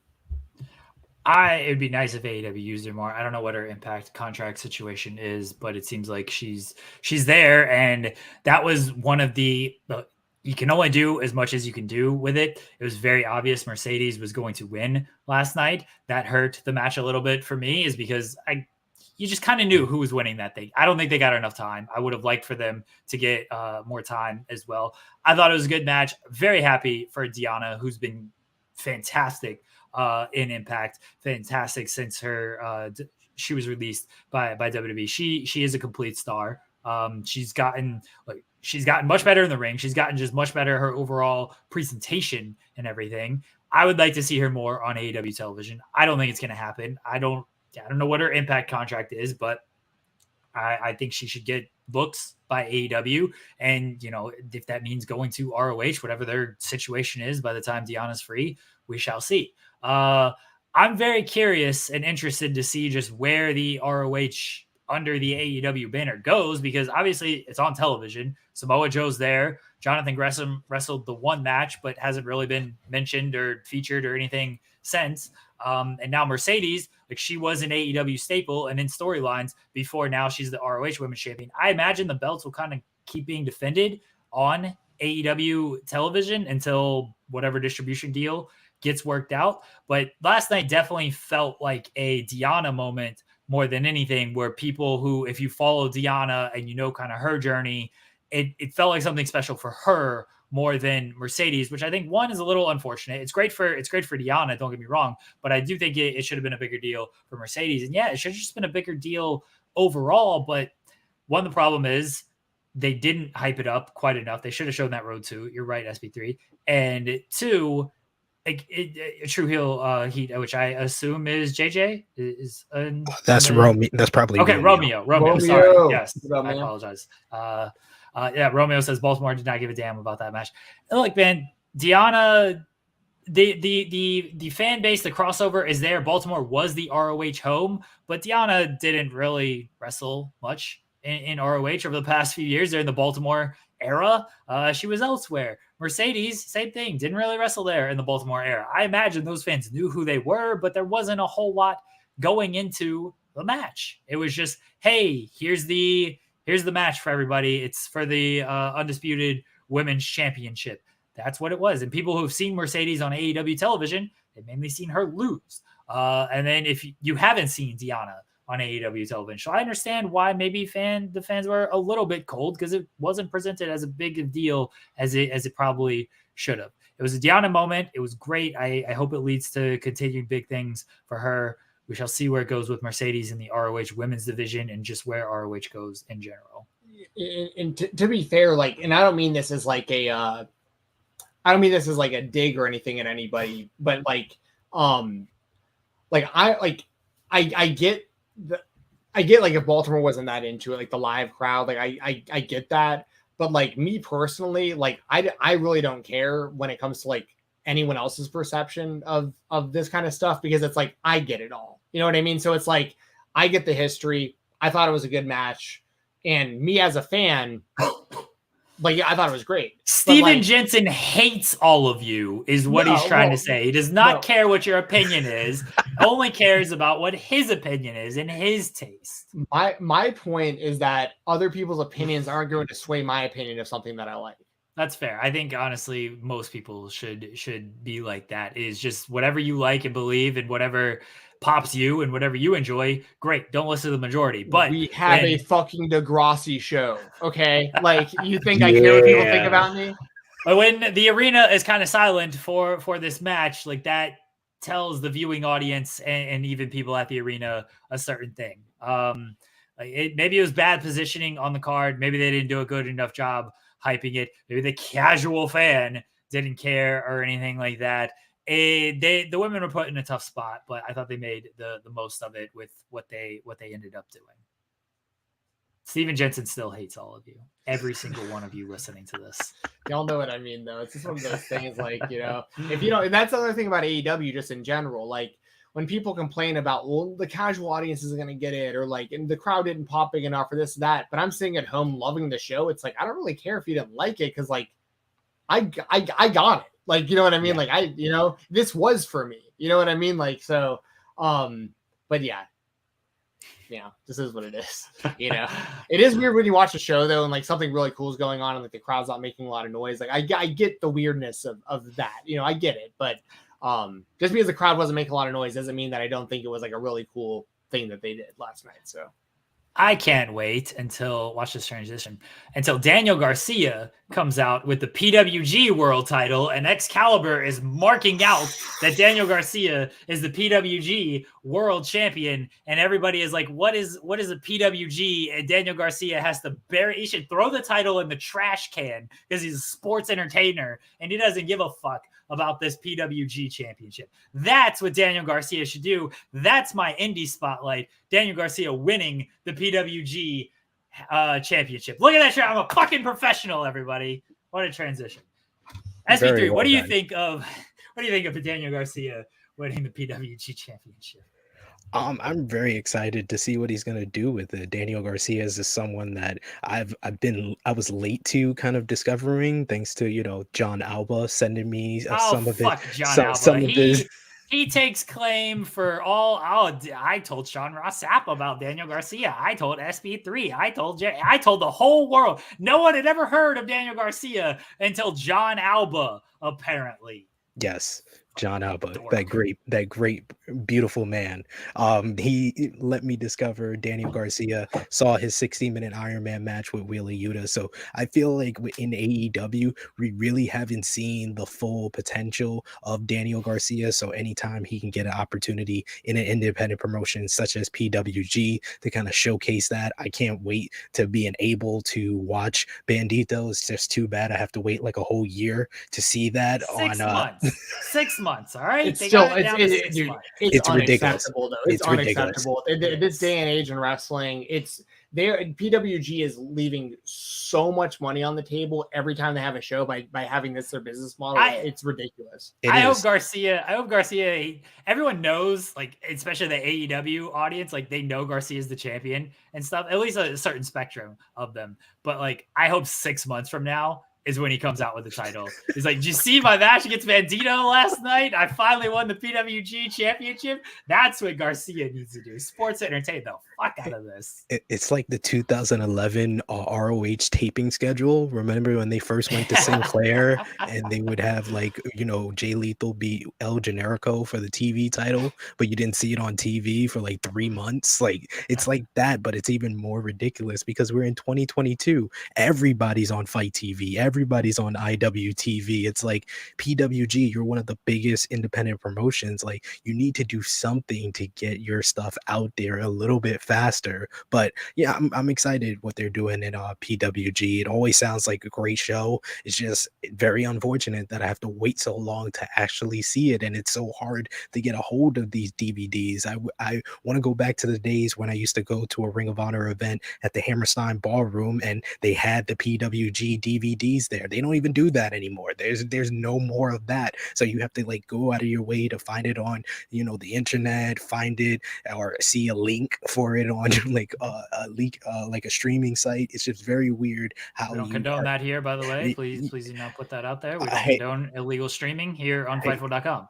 Hey, I mean, I don't either, but I do have links. But the streaming values of SP3 are not associated with the streaming values of Fightful.com. Absolutely. Make that clear. But PWG, figure out a way to get me this PWG material out there in a faster way. But Daniel Garcia winning the PWG championship is exciting. Yeah, for sure. Like, it's just a bummer, like we're saying, that like we just won't see it for so long. I mean, by the time that happens, the buzz around him doing it is just going to be non-existent, which is unfortunate. But like, PWG has been a great company for forever. But, and I mean, people might not know this, but I mean, we do, but like people might not. PWG is basically laid the foundation of like what, like pretty much all the major companies, like the top stars all went through PWG at one point or another for the most part. I'll also say this. I love that Daniel Garcia has been rocking these Kangol hats. Like, I think it's so funny. Like, because dude, I love that. He gets a fighting stance. Oh man. Like I was always a big Kangol hat fan back in like the late 90s and stuff. Like I thought that was, and I love when like Triple H and like Michael used to wear those and stuff. And like he's bringing it back, which I appreciate that Daniel Garcia is bringing it back. Now, granted, they're doing it as a way to like heat him up. Like they're doing it to like so he looks kind of off, because like you don't expect Daniel Garcia to dress like that, because all we knew about him before that was just this like straightforward, just ass kicking pro wrestler, and now he's like trying to become an entertainer. But it's good to see that on the indies though, like he's still out there just having badass matches, and he's been one of the best independent wrestlers in the world for a few years now, and to get the PWG title is like, that's a big stamp of approval. It's a big moment of recognition, and to beat Bandito, who he's one of those guys. Bandito, like I've always thought he was very good, right? Like, I mean, it's like he's undeniably like incredibly talented, but when I saw him live for the first time, like a handful of months ago, I was like, oh no, this guy's incredible. Like seeing him on TV doesn't do justice to like when you see it up close and personal, the stuff he's doing. And he's a lot bigger of a guy than I thought he was. Like he's shredded, but like, yeah. So Bandito being where he is at, and like Garcia to get the win over him, and Bandito had been the champ for a long time. And like this was cool. So like, as a Daniel Garcia fan, I'm obviously very, very happy for him that he's won this championship. But in today's day and age, man, it's just ridiculous that we're gonna have to wait so long to actually see it happen. But you know, just is what it is. Happy for Daniel Garcia, but still a little salty on PWG that they haven't changed their whole distribution format. Daniel Garcia should still sports entertain this title. Just bring it out to AEW, and you know, I love what they're doing with Daniel Garcia and AEW and Jericho. That whole gimmick, it's so good. It's so good. I don't know what this wizard nickname is. I think that's stupid, but I do love the Jericho Appreciation Society. I make no bones about it. It's good stuff. And Garcia's been great in this role. I love the signature, for 8 weeks, the leading force in sports entertainment. Yeah. That's the thing with Garcia is like everyone sees him as like the next Bryan Danielson. That was always the comparison. And like Danielson, the knock on him was always, can't cut a promo and everything. And then he went to WWE and he's like, he can be involved in like goofy segments and do like promo and do like this fun stuff. And that's like what Garcia is doing now. He is the WWE version. He's Daniel Bryan right now. After being Bryan Danielson on the independent scene, he's proving he can be Daniel Bryan, and it's just going to make him a better all-around performer. So I absolutely love it. He should sports entertain the title. I'm telling you. PWG. Go ahead. Well, I was just going to say, I do still think that he will eventually turn on these guys and like join up with like Danielson and those guys. But I think this will serve a really good purpose of like just getting fans who aren't familiar with him more familiar by seeing him on TV more, and then just developing a little bit more of like an overall character for him before he makes that big move. Because like with what they've done with Wheeler Yuta is really fascinating, because with him there was hardly any character progression at all. He just kind of went from like a guy who didn't make much sense to be part of Best Friends to just like a total badass, but it made perfect sense how they've done it.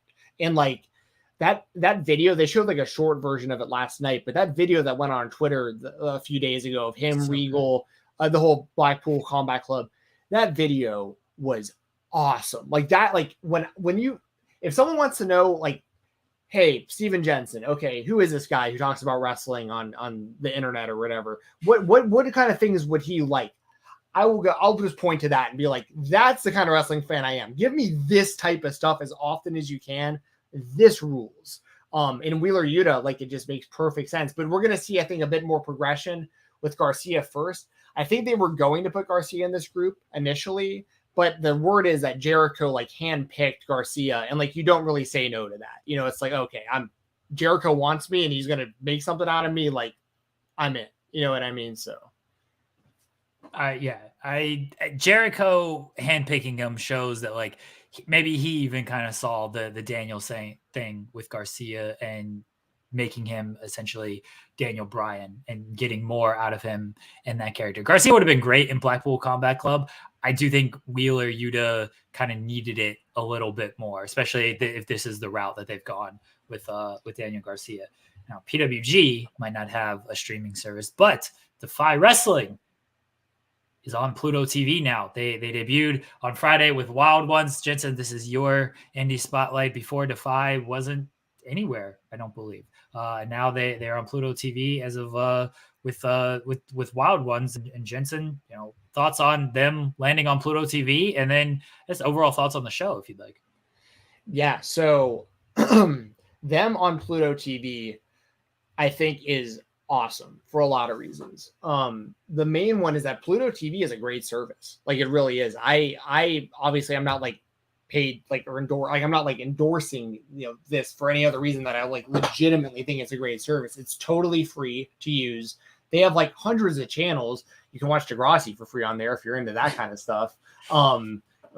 Fridays on Fightful Overbooked. Taking this week off because of the new shoot job, but we'll be back on track next week. We're getting stuff mixed and moved around, and SP3's on the other side of the world. Like we're getting stuff figured out, but we will continue to do Degrassi news. Don't worry about that, y'all. And we're also going to be branching off into Nerds of the 90s. So we got stuff coming. Don't worry. For those of you who've been missing us for the last couple of weeks. That said, Pluto TV, there's a lot of great stuff on there. And this was one of the biggest takeaways I have about this. This is to our friends over at Fight TV. So Fight TV has kind of become the destination. Them and IWTV, for the most part, are kind of the destination spots for like big independent wrestling shows. And Fight TV, unfortunately, is notorious for technical issues. And it doesn't even matter like what company it is. It's like every time you pay for these shows, you're like you're happy you bought the show because there's so much talent, but then like you're having to constantly reboot the thing and the audio is off and it just drops and everyone just has a bunch of technical issues with it. Pluto TV's first attempt at doing this, nailed it. I didn't deal with any of those problems. Like the streaming was clear. It was like high def. There was no issues at all for the entire thing. It was their first attempt at doing it. So I think that's a huge win for Pluto because I think other companies are going to look at this and be like, I mean, I could do Fight. I can do IWTV. By the way, I'm a fan of these outlets, right? I'm a big Fight TV guy. I'm a big IWTV guy. And IWTV doesn't have nearly the technical issues that Fight does. And, and they're overall probably a smaller platform. And when you see Pluto TV just nail it the first try, it's like for some of these other companies, you might look at that and be like, let's see if we can work something out with Pluto. Because then after that, the distribution now on demand isn't through Pluto. I think it's like through their own website or something. I can't remember where the VOD is gone now, but it's one of those things where if you can have your cake and eat it too, where like you're live on this free platform that works fantastically, that a lot of people have already downloaded. So you might even find casual viewers that are just scrolling Pluto and go, oh, the wrestling channel has live wrestling right now. Like, check this out. I think this is just a huge win for independent wrestling because I think we're going to see more. Because for those of you who don't know, like there's a lot of pro wrestling, boxing, kickboxing and stuff on Pluto TV already. So now if they're going to incorporate live wrestling into this for companies like Defy, like independent promotions, this is great. This is great stuff. And I thought Defy knocked it out of the park. And just really quickly as far as the show, because I definitely want y'all's thoughts on this. I don't want to talk too much without hearing what y'all got to say, but like this was a really good show, and like it was headlined by Jon Moxley and Tom Lawler, which is like an awesome matchup. And the match itself completely delivered. And like you had Nick Wayne on this show, you had Damo versus Kevin Blackwood, Timothy Thatcher was on this show. I mean, there was a lot of really, really good talent on this show. I think this was just a huge win for Defy Wrestling, a huge win for Pluto TV, and a huge fan for independent wrestling and independent wrestling fans. SP3? Yeah, like Defy has kind of taken the spot over, in my opinion, over PWG as the lead independent promotion on the West Coast because everybody wants to work with Defy. You had Swerve Strickland versus Nick Wayne at their last show. You got Moxley on this show who teases Bryan Danielson wants to come out to Defy and they want to do a tag team match with the Blackpool Combat Club. And in Seattle, that's huge for Danielson. Like, that's huge.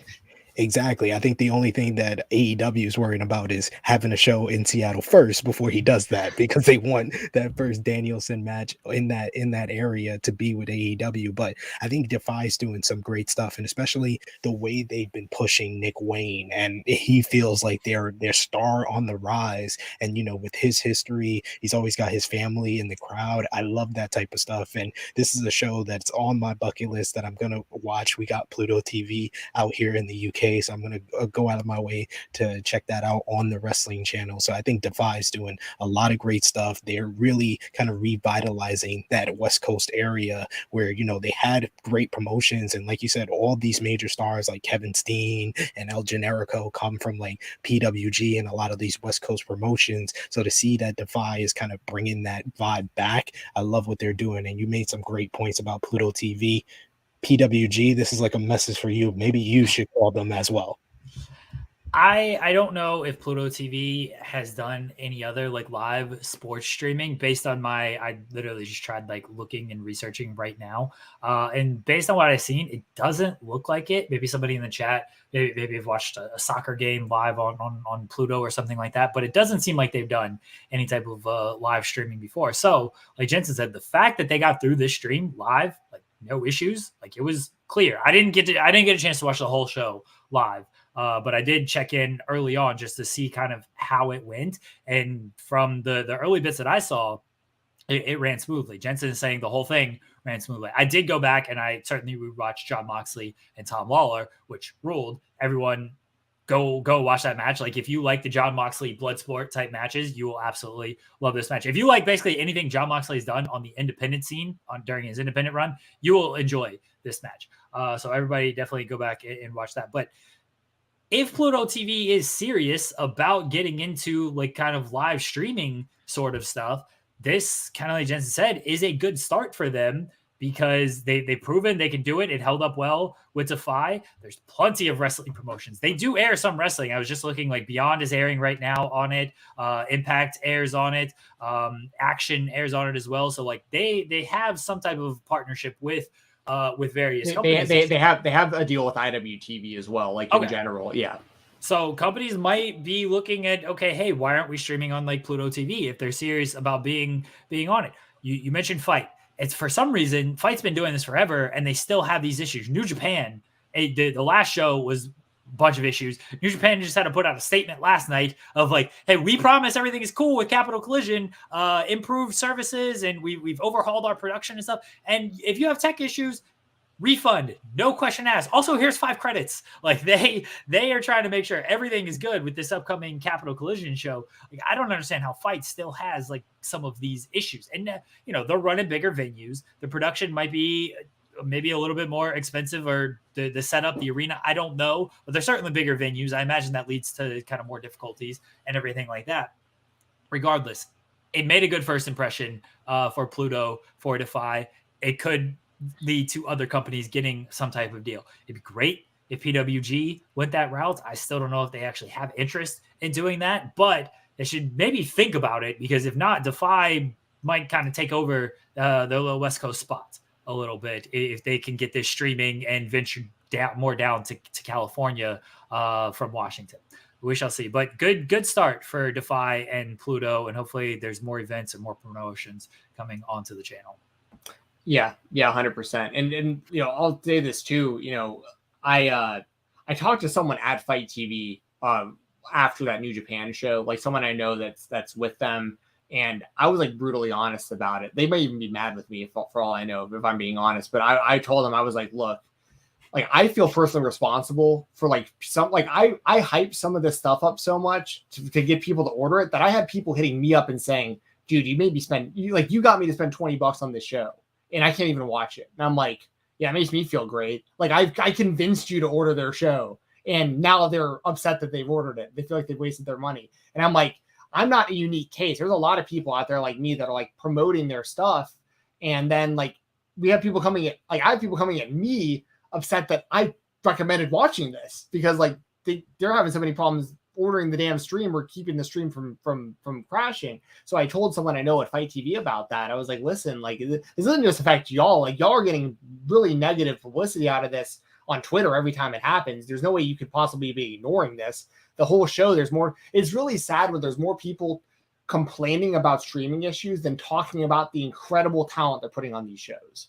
And this is the kind of stuff I relayed. And they weren't like rude or anything bad. They're like, yeah, man, we're trying to get it fixed. And I'm just kind of like, cool, that that's good. This is kind of what I'm saying. But in my mind, I'm like, it's been going on forever though. Like, how's this possible? And it's every company. Like, it's one thing if it's like every now and then it's like the same company. But when it's like GCW and New Japan and like multiple different types of MMA shows and bare knuckle boxing and all these things, and a lot of these all have the same technical issues, I gotta at some point stop blaming the promotion and be like, I think these are Fight TV issues, not GCW issues or New Japan issues. You know what I mean? Like they got to figure it out because they're the main distributor of these things. Like if you want to watch these things live, you have to order it from there.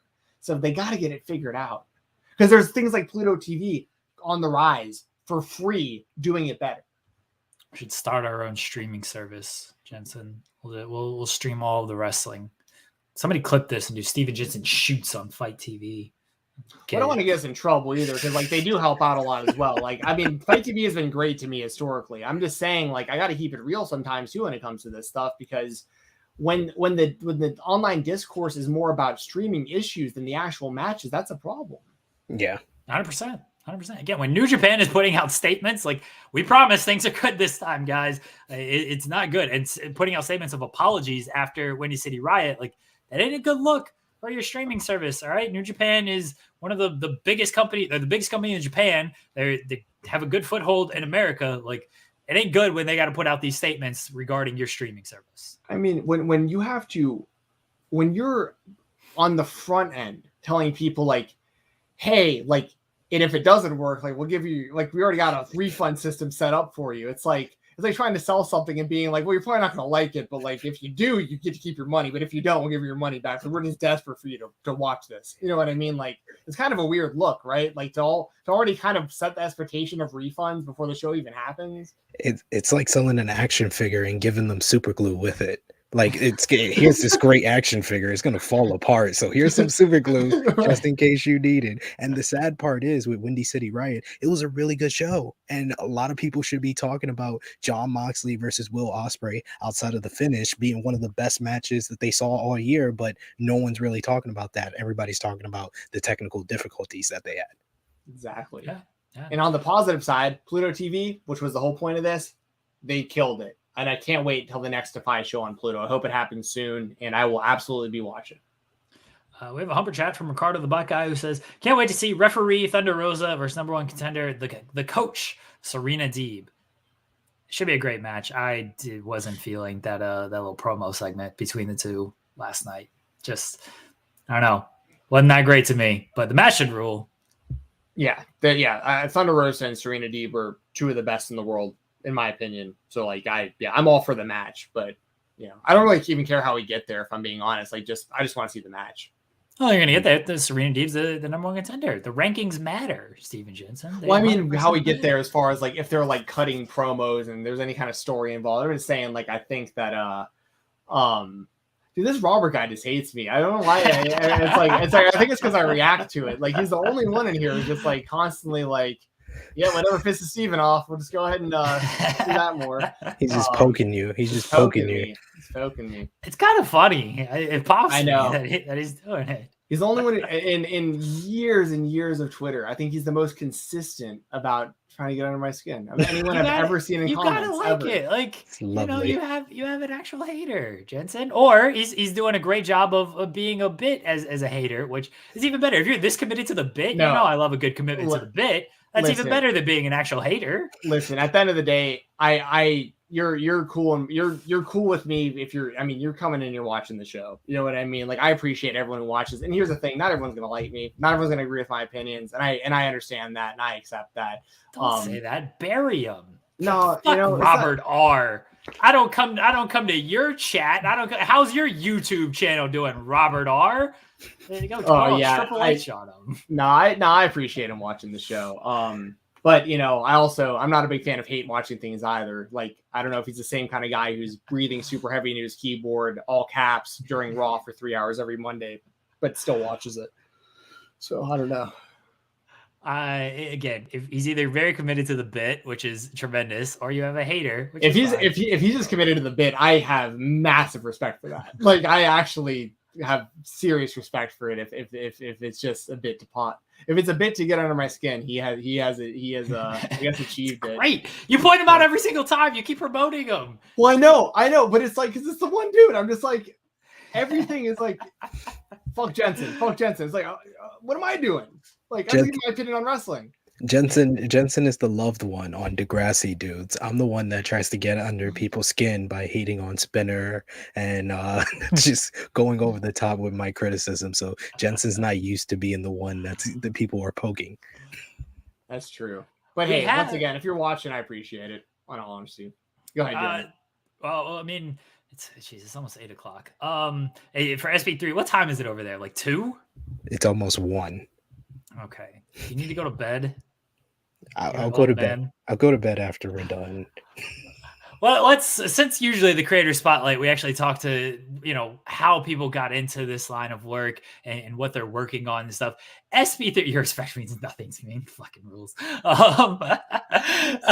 Since that's usually what we do on here. But since SB3 is on like a million channels on Fightful Overbooked, or on a million shows on Fightful Overbooked, I think most people are familiar with his work, but we will still ask some questions about how you got into this line of work, SB3, because I'm actually curious about this. How did the young, sexy P3 get started in wrestling media? Well, it started with the True Hill Heat podcast, which I started in 2017. It was me and a group of my friends. We used to go to a lot of like independent shows, WWE shows, ROH, all the independent shows. And we always used to kind of make people laugh, just being in the crowd and being jerks, because we used to cheer for all the heels back in like the 2014, 2015 ROH days. Or our stick we used to play that we would be the only people that would cheer for like Christopher Daniels and Frankie Kazarian. Like that was what people just used to, all these guys always cheer for the heels. So that's how we came up with the True Heels name. And then we went to WrestleMania 33 out in Orlando. It was like a group of like 9 of us that always would go to like different wrestling events, and we just came up with the idea to kind of do our own podcast, because we were like, we watched like different channels, all these wrestling fans that would make their own channels, and we was like, hey, we want our voice to kind of be out there. So the summer of 2017, we had our first True Hill Heat podcast. It was only supposed to be something we did like once a month, then it became like every other week, and then it became weekly as we like got into the pandemic. But it was just doing the True Hill Heat podcast from like 2017 to like 2020, which was like my main thing that I would do besides doing like my shoot jobs and stuff. And then the pandemic happened where I lost my job. I had just got a promotion. I was working at a hotel front desk. I just became a front desk supervisor. And then the pandemic happened and I lost my job. And it was my lady who kind of motivated me, like, oh, you should like contact all these wrestling places, because she's in the business herself. I know a couple of people that follow me from channel to channel know she's a part of a very famous wrestling family. She's the niece of Gorilla Monsoon, so she's in the know. And she was like, oh, why don't you go to different websites or ask people if they want someone to do like writing, because you're good with writing, you're good with the podcast. So I contacted first, it was like Sportskeeda, and I started writing for them, just doing like featured writing. And then around that same time when I started doing that, Luke Owen of Wrestle Talk was like, oh, we want to like content creators over on Wrestle Talk. And I contacted him. I showed him one of our YouTube channel videos, and it was just me, Top Guy JJ, and Miss Chrissy Love acting orgasmically about the return of New Japan Pro Wrestling after the pandemic. And he was like, oh, you guys are hilarious, come on the show. And that's how kind of like I got more into like the wrestling media world, where now you could say, yeah, I have a whole bunch of shows. It's a little too much, where my wife is like, yeah, you need to stop some of these, but I have too much fun doing it. Yeah, I never knew that you worked the front desk at a hotel before. That was like my first job out of college, was actually at a big hotel working the front desk. The Nice. Peabody, when it was in Orlando. They have one in Memphis as well, and I think in Little Rock, Arkansas. But it's like a 4-star, 4-diamond hotel, like with like thousands of people type thing. And Wow. we had to like wear a suit every day to work and the whole deal. And it wasn't for me, but I know that job can be a lot more difficult than people realize, in customer service. But I think that's a really good job for people to have to learn like the customer service side of things, like just how to treat people and whatnot. So yeah, I never knew that you did that, but yeah, I've done front desk work as well. Which yeah, I've got experience with that too. Yeah, that was something like I was doing a lot. Like I started off, well, first kind of was like I was working for New York Water Taxi. Shout out to anyone who's from New York and ever took the New York Water Taxi. I used to work over there, and I used to sell tickets in like their booth. And then I became like the first person to like become street team manager, because I used to just stop people when they're coming to Battery Park in New York City, like, hey, you want to get on this boat? I don't care what you're doing, get on this boat. buy a ticket, here, take it, get on there. And that's kind of started like my whole kind of doing that concierge type of work. And then I finally got into like the hotels, and back in like 2016, I worked for a concierge service where they were a part of like 40 different hotels. So one day I would be at like a Hilton, the next day I would be at like a Marriott, and I would be like selling people, you know, tickets for tourist places. You know, they have a Sex in the City tour in New York. They had some of the weirdest stuff that I was like, I'm not going to sell any of this, but I had that kind of like talking ability to kind of just sell people on stuff. And you know, doing this, it kind of helped that as well. So I was doing that for about 2 to 3 years, and then I finally got like a permanent hotel spot, and working like down near the World Trade Center in like 2019. And I started working at the front desk. I did the overnight audit, which is crazy, like working from like 12 in midnight to like 8 in the morning and doing all the punching all the numbers in. I was like, man, I never thought I would be doing any of this, but that was like my main job that I was doing before I did wrestling media full time. First off, I admire that you just jumped into wrestling media full time, because I kind of followed a similar path where it's like, I got to work various jobs, an actual job, because wrestling ain't paying shit. And then, you know, once that kind of, you got nothing else because you get fired or whatever it might be, you just got to kind of follow your passion with stuff. So shout out to you. I know you call her wifey. Shout out to wifey for pushing you along that path. We're more than happy to have you in the wrestling media landscape with your 3 million different jobs that you do. I don't have any more questions about how your come up, because one, you just told us everything, and two, I feel like I talk to you every single day about this stuff. So you're at Wrestle Talk now. You're still doing news work for Wrestle Talk. You've got 300 shows on Fightful Overbooked. You do more than I do. You have the True Heel Heat podcast. You have Believe with Riccacino. You're doing that with him. You're just doing everything out there. SP3. Is there anything that you don't do that you're like, oh, I wish I could do more of this?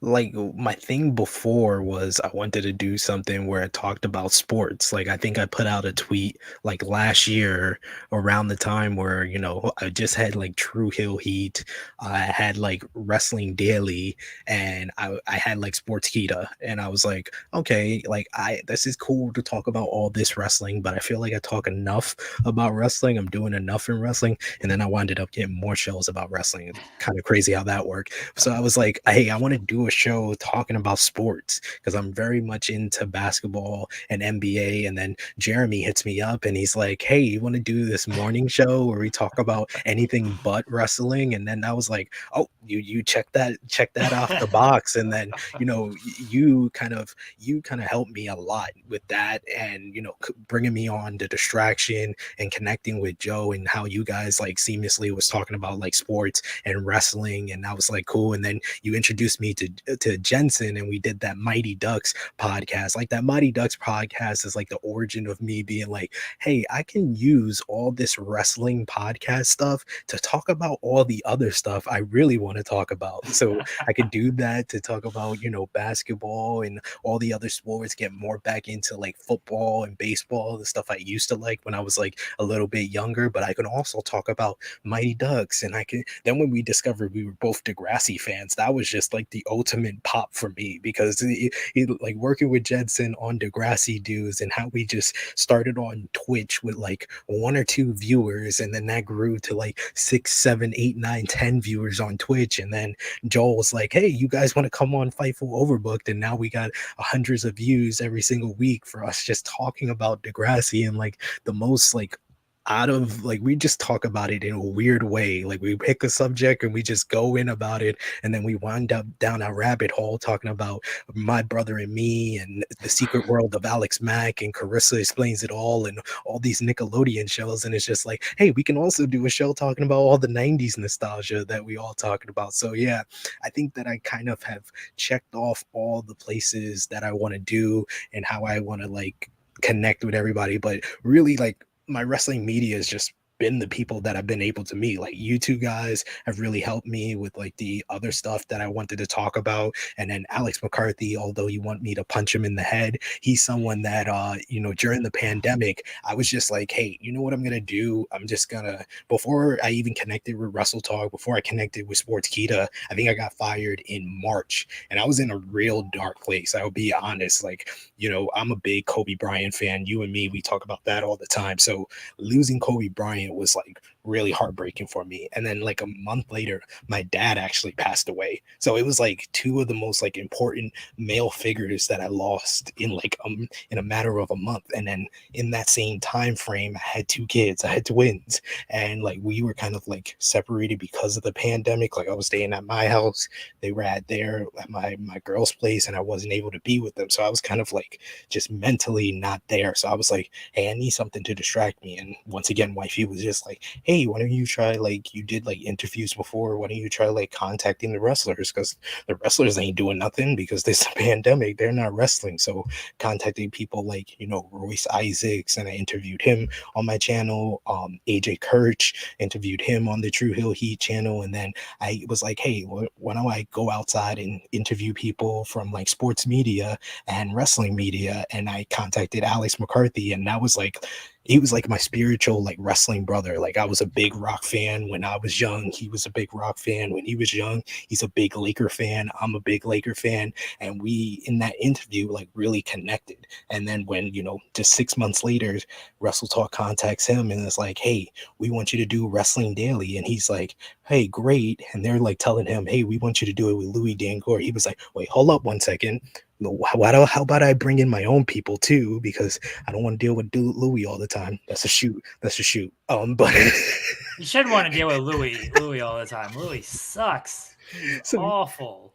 No, but the real point with Alex is he wanted to see some representation, because he felt like, the UK media scene, the YouTube channels, they're great, but they don't have a lot of like representation of African Americans or representation of females. So he was like, hey, I want to bring in Stephanie Chase. She's doing great stuff at Digital Spy. And he was like, hey, SP3, what are you doing? Do you want to be a part of this? And I was like, whoa, I'm like the most unqualified person for this, and I don't know if you want me to be. He was like, no, you're a lot of fun. You always have good banter with me, and I think it would be fun if you're a part of this. And the people from Wrestle Talk was like, hey, we loved SP3 when we had him on the Wrestle Talk podcast. Yeah, bring him aboard. And I just felt like very welcomed into that like whole like UK wrestling media, like from Alex, from Luke, the guys at Wrestle Talk, like bringing me in. And then, like you said, like now I kind of am like a full-time presenter for Wrestle Talk, doing their NXT review on Wrestle Talk podcast.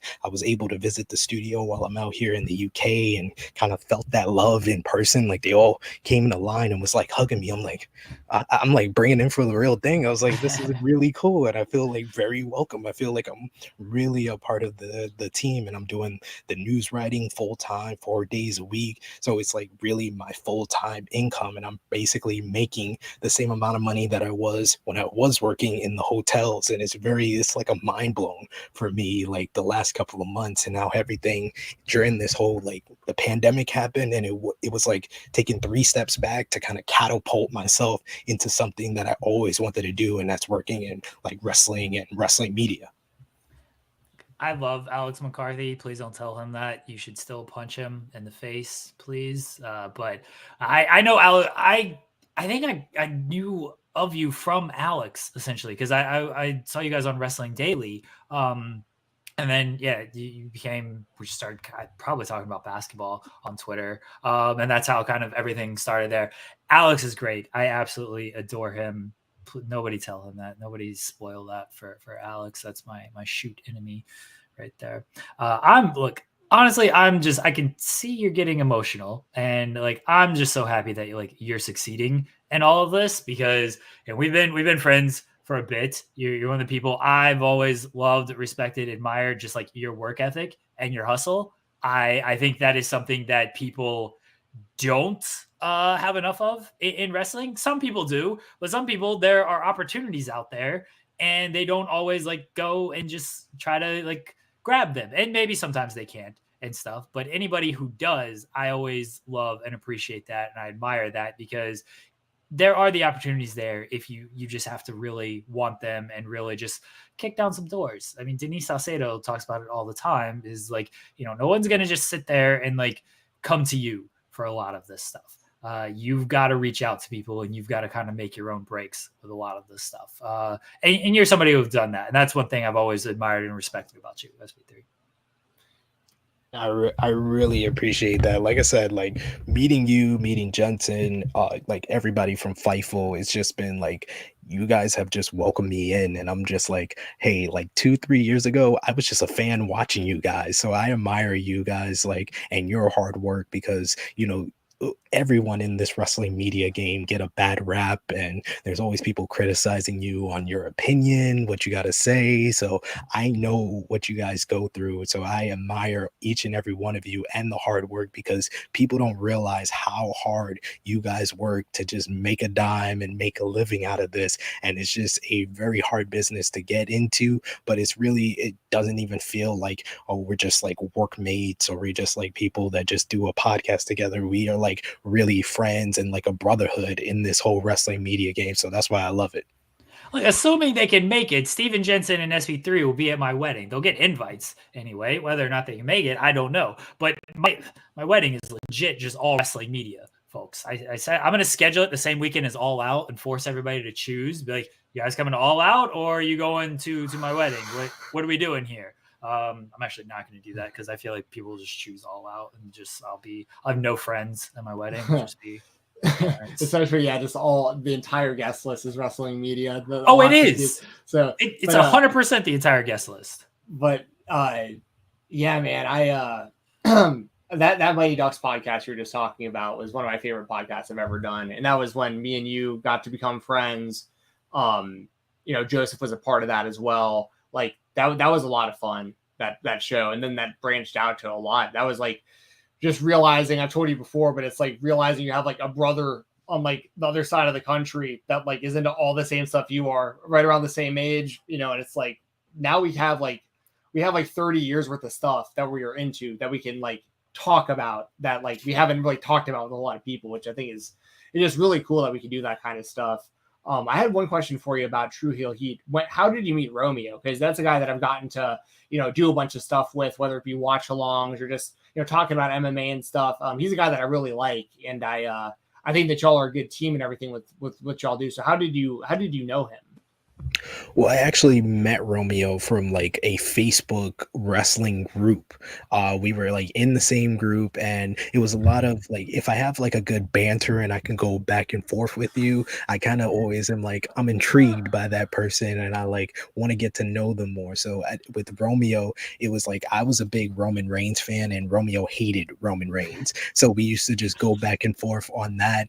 And one day, like after an ROH event, I actually seen him in a bar, and I'm like, hey, you're the guy from the Facebook group that I'm always arguing with. And he's like, hey, and we kind of like connected. He had a night out with like me and the True Heels like group, and like we started getting closer. We got in like group chats together. So then when True Heel Heat was kind of adapting into like getting on a YouTube channel, we were on YouTube for like a year. I was like, hey, we need something more to kind of get it going, to really feel like a YouTube channel. Because what we would do is do like the live stream for the podcast on like Facebook, and then we would just take the tape version of that and put it up on YouTube. So that was only like, every other week or once a month we would do that. So it wasn't really feeling like a YouTube channel. It's just like a podcast that you just put on YouTube. So to make it a real YouTube channel, I was like, hey, we got to get different shows. We got to have like a review of Raw, a review of SmackDown, a review of AEW Dynamite. So I like, one of the people that I first asked was Romeo. I was like,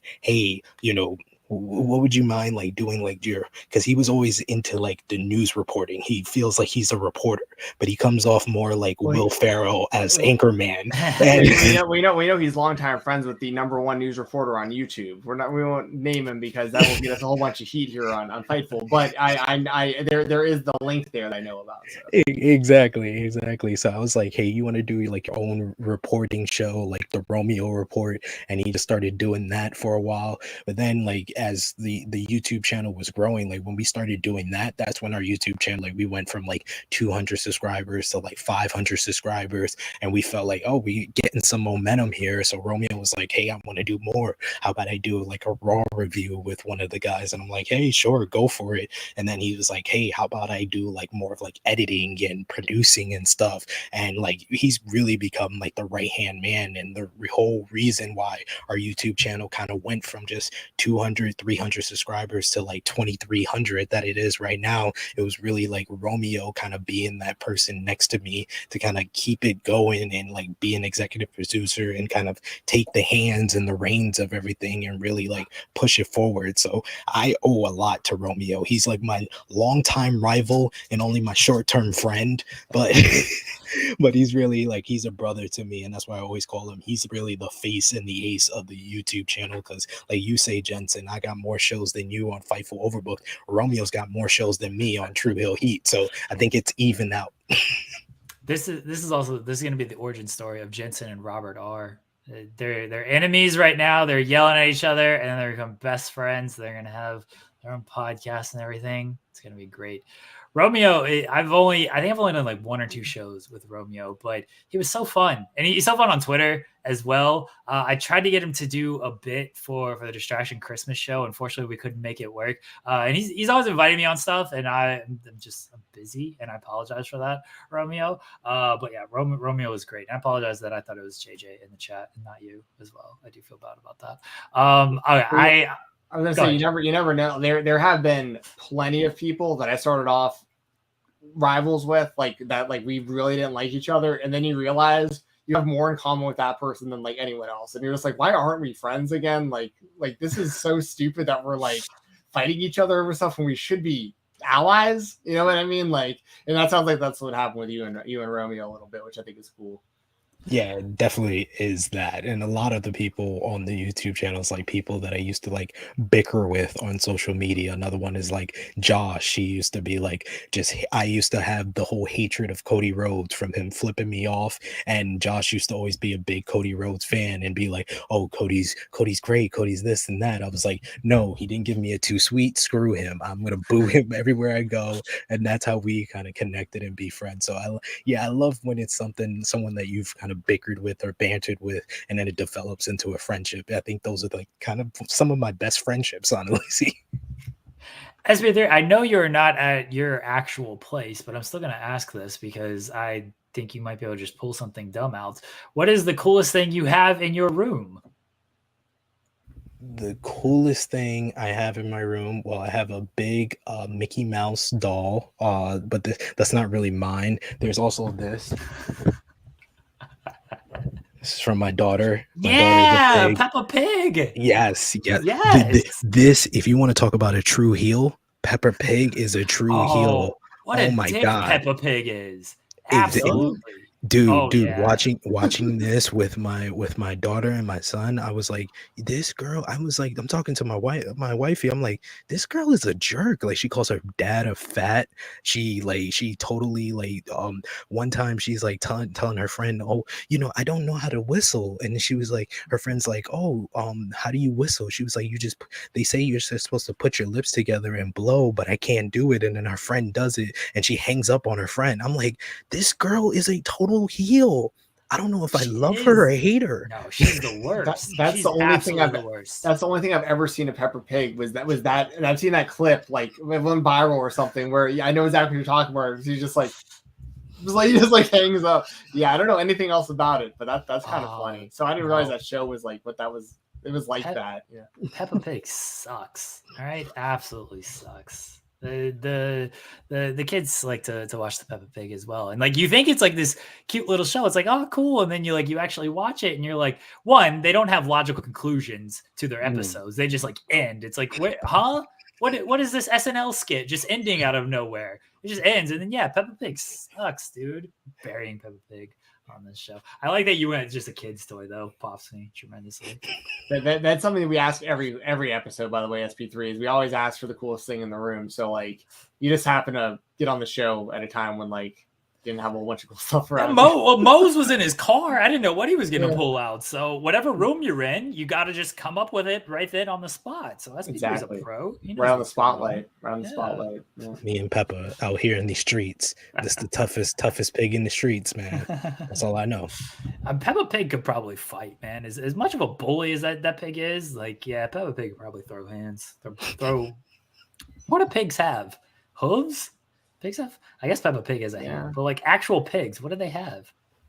Yeah, I think they're like little. know. Dude, now we sound real dumb, but I think there are kind of like little hooves. I think more or less hooves. I don't know. This conversation has gotten way past us somehow. The non-father in Stephen Jensen is very confused by the Peppa Pig talk here. The non-father surrounded by children's toys. Yes. Like in my office. I was showing off my Cody Rhodes Chase variant. So this is the original.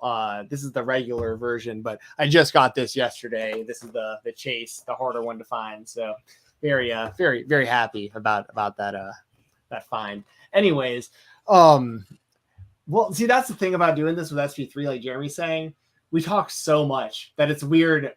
It's almost weird, like interviewing you, because I know we're just going to be talking about something else like later tonight or tomorrow. You know what I mean? So like, but yeah, I don't know if I have too many more questions about like your rise, other than like if you want to plug like all the stuff you do, because I know you got a ton of stuff going on. But it looks like you were going to say something. You go ahead. No, but I was gonna say I had to say yes. I would have told anyone else no, because it is like midnight. You know, like I got confused at first when Steven asked me. Like I'm thinking in UK time now. So when he told me 7 p.m., I'm like, oh, 7 p.m. UK. I could just do it right after I do the AEW review. But no, he meant 7 p.m. Eastern. So that's midnight. Anybody else, I would have been like, on second thought, I'll wait. But I've been waiting for you guys to invite me on the spotlight, and especially because I haven't got my weekly dose of Jensen on Degrassi dudes last week with his shoot job. I was like, nah, I got to take advantage of this. I got to come on and join you guys, because you guys have been doing great work with this show. I think this show is a great idea. I love how you guys have put a spotlight on different pro wrestlers, different content creators. So it's really an honor to be on here and kind of tell my story and tell different stuff. Like Jensen didn't know I worked in a hotel. You guys, I know I've told Jensen before, or Jeremy, but I used to be a door-to-door fundraiser. So it's different stuff like that. I don't have the opportunity to talk about like my journey to getting in the business. I kind of just talk about wrestling, or talk about Degrassi, or talk about basketball. So I'm not able to kind of tell my story. So I was very happy to come on here and kind of tell different stuff that not a lot of people have probably heard about me. Well, we appreciate you coming on, man. You legitimately are one of my best friends, especially like in the space, but especially for someone I've never like actually hung around in person. Like it's, me, you, Jeremy, like I feel like I've known y'all forever. And like and we really appreciate it, because it was really last notice late notice when we reached out, and you're helping us out too by being a part of the show today. So like we appreciate it. We appreciate you, man. And like, you're a great dude. You do great work. And I always look forward to podcasting with you, like whether it's about wrestling or about Degrassi or just our fandom for my brother and me, and shows from the 90s and stuff. Like you're good people, man. And I'm glad to be a friend of yours, and I'm glad you could join us today, man. Nah, it was, like I said, it was an honor to be here, because you honestly two of my best friends out there. Like, I see Romeo's in the chat, of course, everybody from True Hill Heat, but I love how I've been able to kind of extend my friendship circle, and you guys are definitely a part of it. Like I said, like I told Jeremy before, him and his missus and me and my missus need to go out on like a double date, because they're going to be talking about Bret Hart while me and Jeremy are arguing about basketball. It's going to be a great time. And, me and Jensen, we're going to go to some wrestling shows. Maybe we will go and meet up with one of the Degrassi actors that we're going to get on Degrassi dudes. We'll have a pint with him. So someday we'll do that. You guys are Drake? No, well, we're getting someone close to Drake. That's a teaser. That's a teaser. And within the Degrassi universe, possibly the biggest hit we could get. In all honesty, outside of Drake, because Drake has become obviously who he is now. But like, there's a few people on like a very short list of like tippy top. I mean, we did a literal tier list on Degrassi dudes. We'll put it this way: without giving it away, this person we're talking about was in the S tier amongst the elite of the Degrassi characters for us. So anyway, yeah. But and also double dates and whatnot. I'll take applications, people in the comments, wrestling fans. If you are a female and a wrestling fan and you want me to get together with me when me and SP3 and Jeremy all hang out, we'll make it happen. I'll just show up with some random that I barely know. So there you go with your wife. This sounds like the setup for an Entourage storyline, doesn't it, Jeremy? It sounds like something here. He's Turtle. He's Turtle. Yeah. In more ways than one. Yeah, I probably I could slot into that role, I think. SP3, plug everything you got going on. Oh, well, I got True Heel Heat. I'm on there every Thursday, 1:05 p.m. Eastern Time with Jimmy Macaram reviewing AEW Dynamite. It's called AE Ramble. We have the Jimmy Macaram warning because he is the very honest, biggest critic of Tony Khan. So if AEW does something he doesn't like, he'll say some wild stuff. So I have to have a disclaimer for him just so I make sure I can still get AEW interviews in the future. Every Saturday, the True Hill Heat flagship podcast with myself, Miss Chrissy Love, and Top Guy JJ, where we talk about the weekend wrestling. You got the Believe in Pro Wrestling podcast, which I'm on there every Monday and Thursday with Rick talking about the latest wrestling news, and Tuesdays talking about like Monday Night Raw and the weekend news and AEW Dynamite as well. You got Wrestle Talk, where I'm over there every Wednesday at 2 p.m. Eastern Time with Sad E Nyangi reviewing NXT 2.0. We like to call it the Mocha 2.0 because we put the Mocha in Wrestle Talk. You got myself over on Sports Keto Wrestling, where I get to work with Dutch Mantel, which one of the craziest things that I've ever done in wrestling, working with Zeb Coulter, and he's called me a wrestling historian, which I wear like a badge of honor. And we review SmackDown and AEW Rampage every week over there. And then you got Fightful Overbooked, where I'm on there with True Rewind with Romeo and Drunk Guy JJ, where we review the Monday Night Wars. And then every Friday, the Morning Delight, it's me and Jeremy FMC at 8:30 a.m. Eastern Time, and then that goes in nicely to me and Jensen over on Degrassi Dudes and Nerds of the 90s, where we talk about Degrassi and 90s television. I think that's everything. Yeah, as somebody who is personally known for the long plugs at the end of shows, you just outplugged me. I'm going to throw this real quick out there because this is on the Fightful platform. This Saturday night, Impact Under Siege, myself and Joel Pearl are reviewing the show right after. So that's where you can find me next, right here. Same place, youtube.com/Fightful. Jensen, plug everything else. I'm good. That's all I'm going to go with tonight. I am exhausted tonight, man. So so check it out. And Fightful Select Weekender podcast. I will plug that because that is the most direct way to support us at Fightful. Is to subscribe to Select. I talk about independent wrestling every Sunday over there. So check that out as well. Go to Fightful Overbooked. Day After Dynamite with Will Washington. That's a weekly show is up right now. You can also Pillar to Post. We did that yesterday. That's coming back either weekly, bi-weekly, but Grapsody and Kate were the guests this past week. A lot of fun doing that show. Yeah, I'll actually be doing another show. 2 streams from me on Overbooked, which is like a treat for everybody with the way I've been going lately. FMC tomorrow with SP3. We have playoff basketball to talk about, Entourage, challenge draft tomorrow. I believe our pal Cher Delaware will be joining us for that. Can't wait. Tomorrow morning. I'm going to get a coin in the morning so we can flip a coin for who's going to get the number 1 pick. I also have a challenge myself to throw down to SP3 regarding the NBA playoffs. And if he does not accept, I will call him a coward. So everybody can tune in for that as well. So, yeah, check out Fightful Overbooked. Guys, we appreciate everybody joining us. Appreciate all the love. Jensen, thank you. I know it has been a long day for you. SP3, it has been an extremely long day for you being over in the UK. Everyone, please take care. Go to Fightful.com. Check out all that out. Bye, everybody.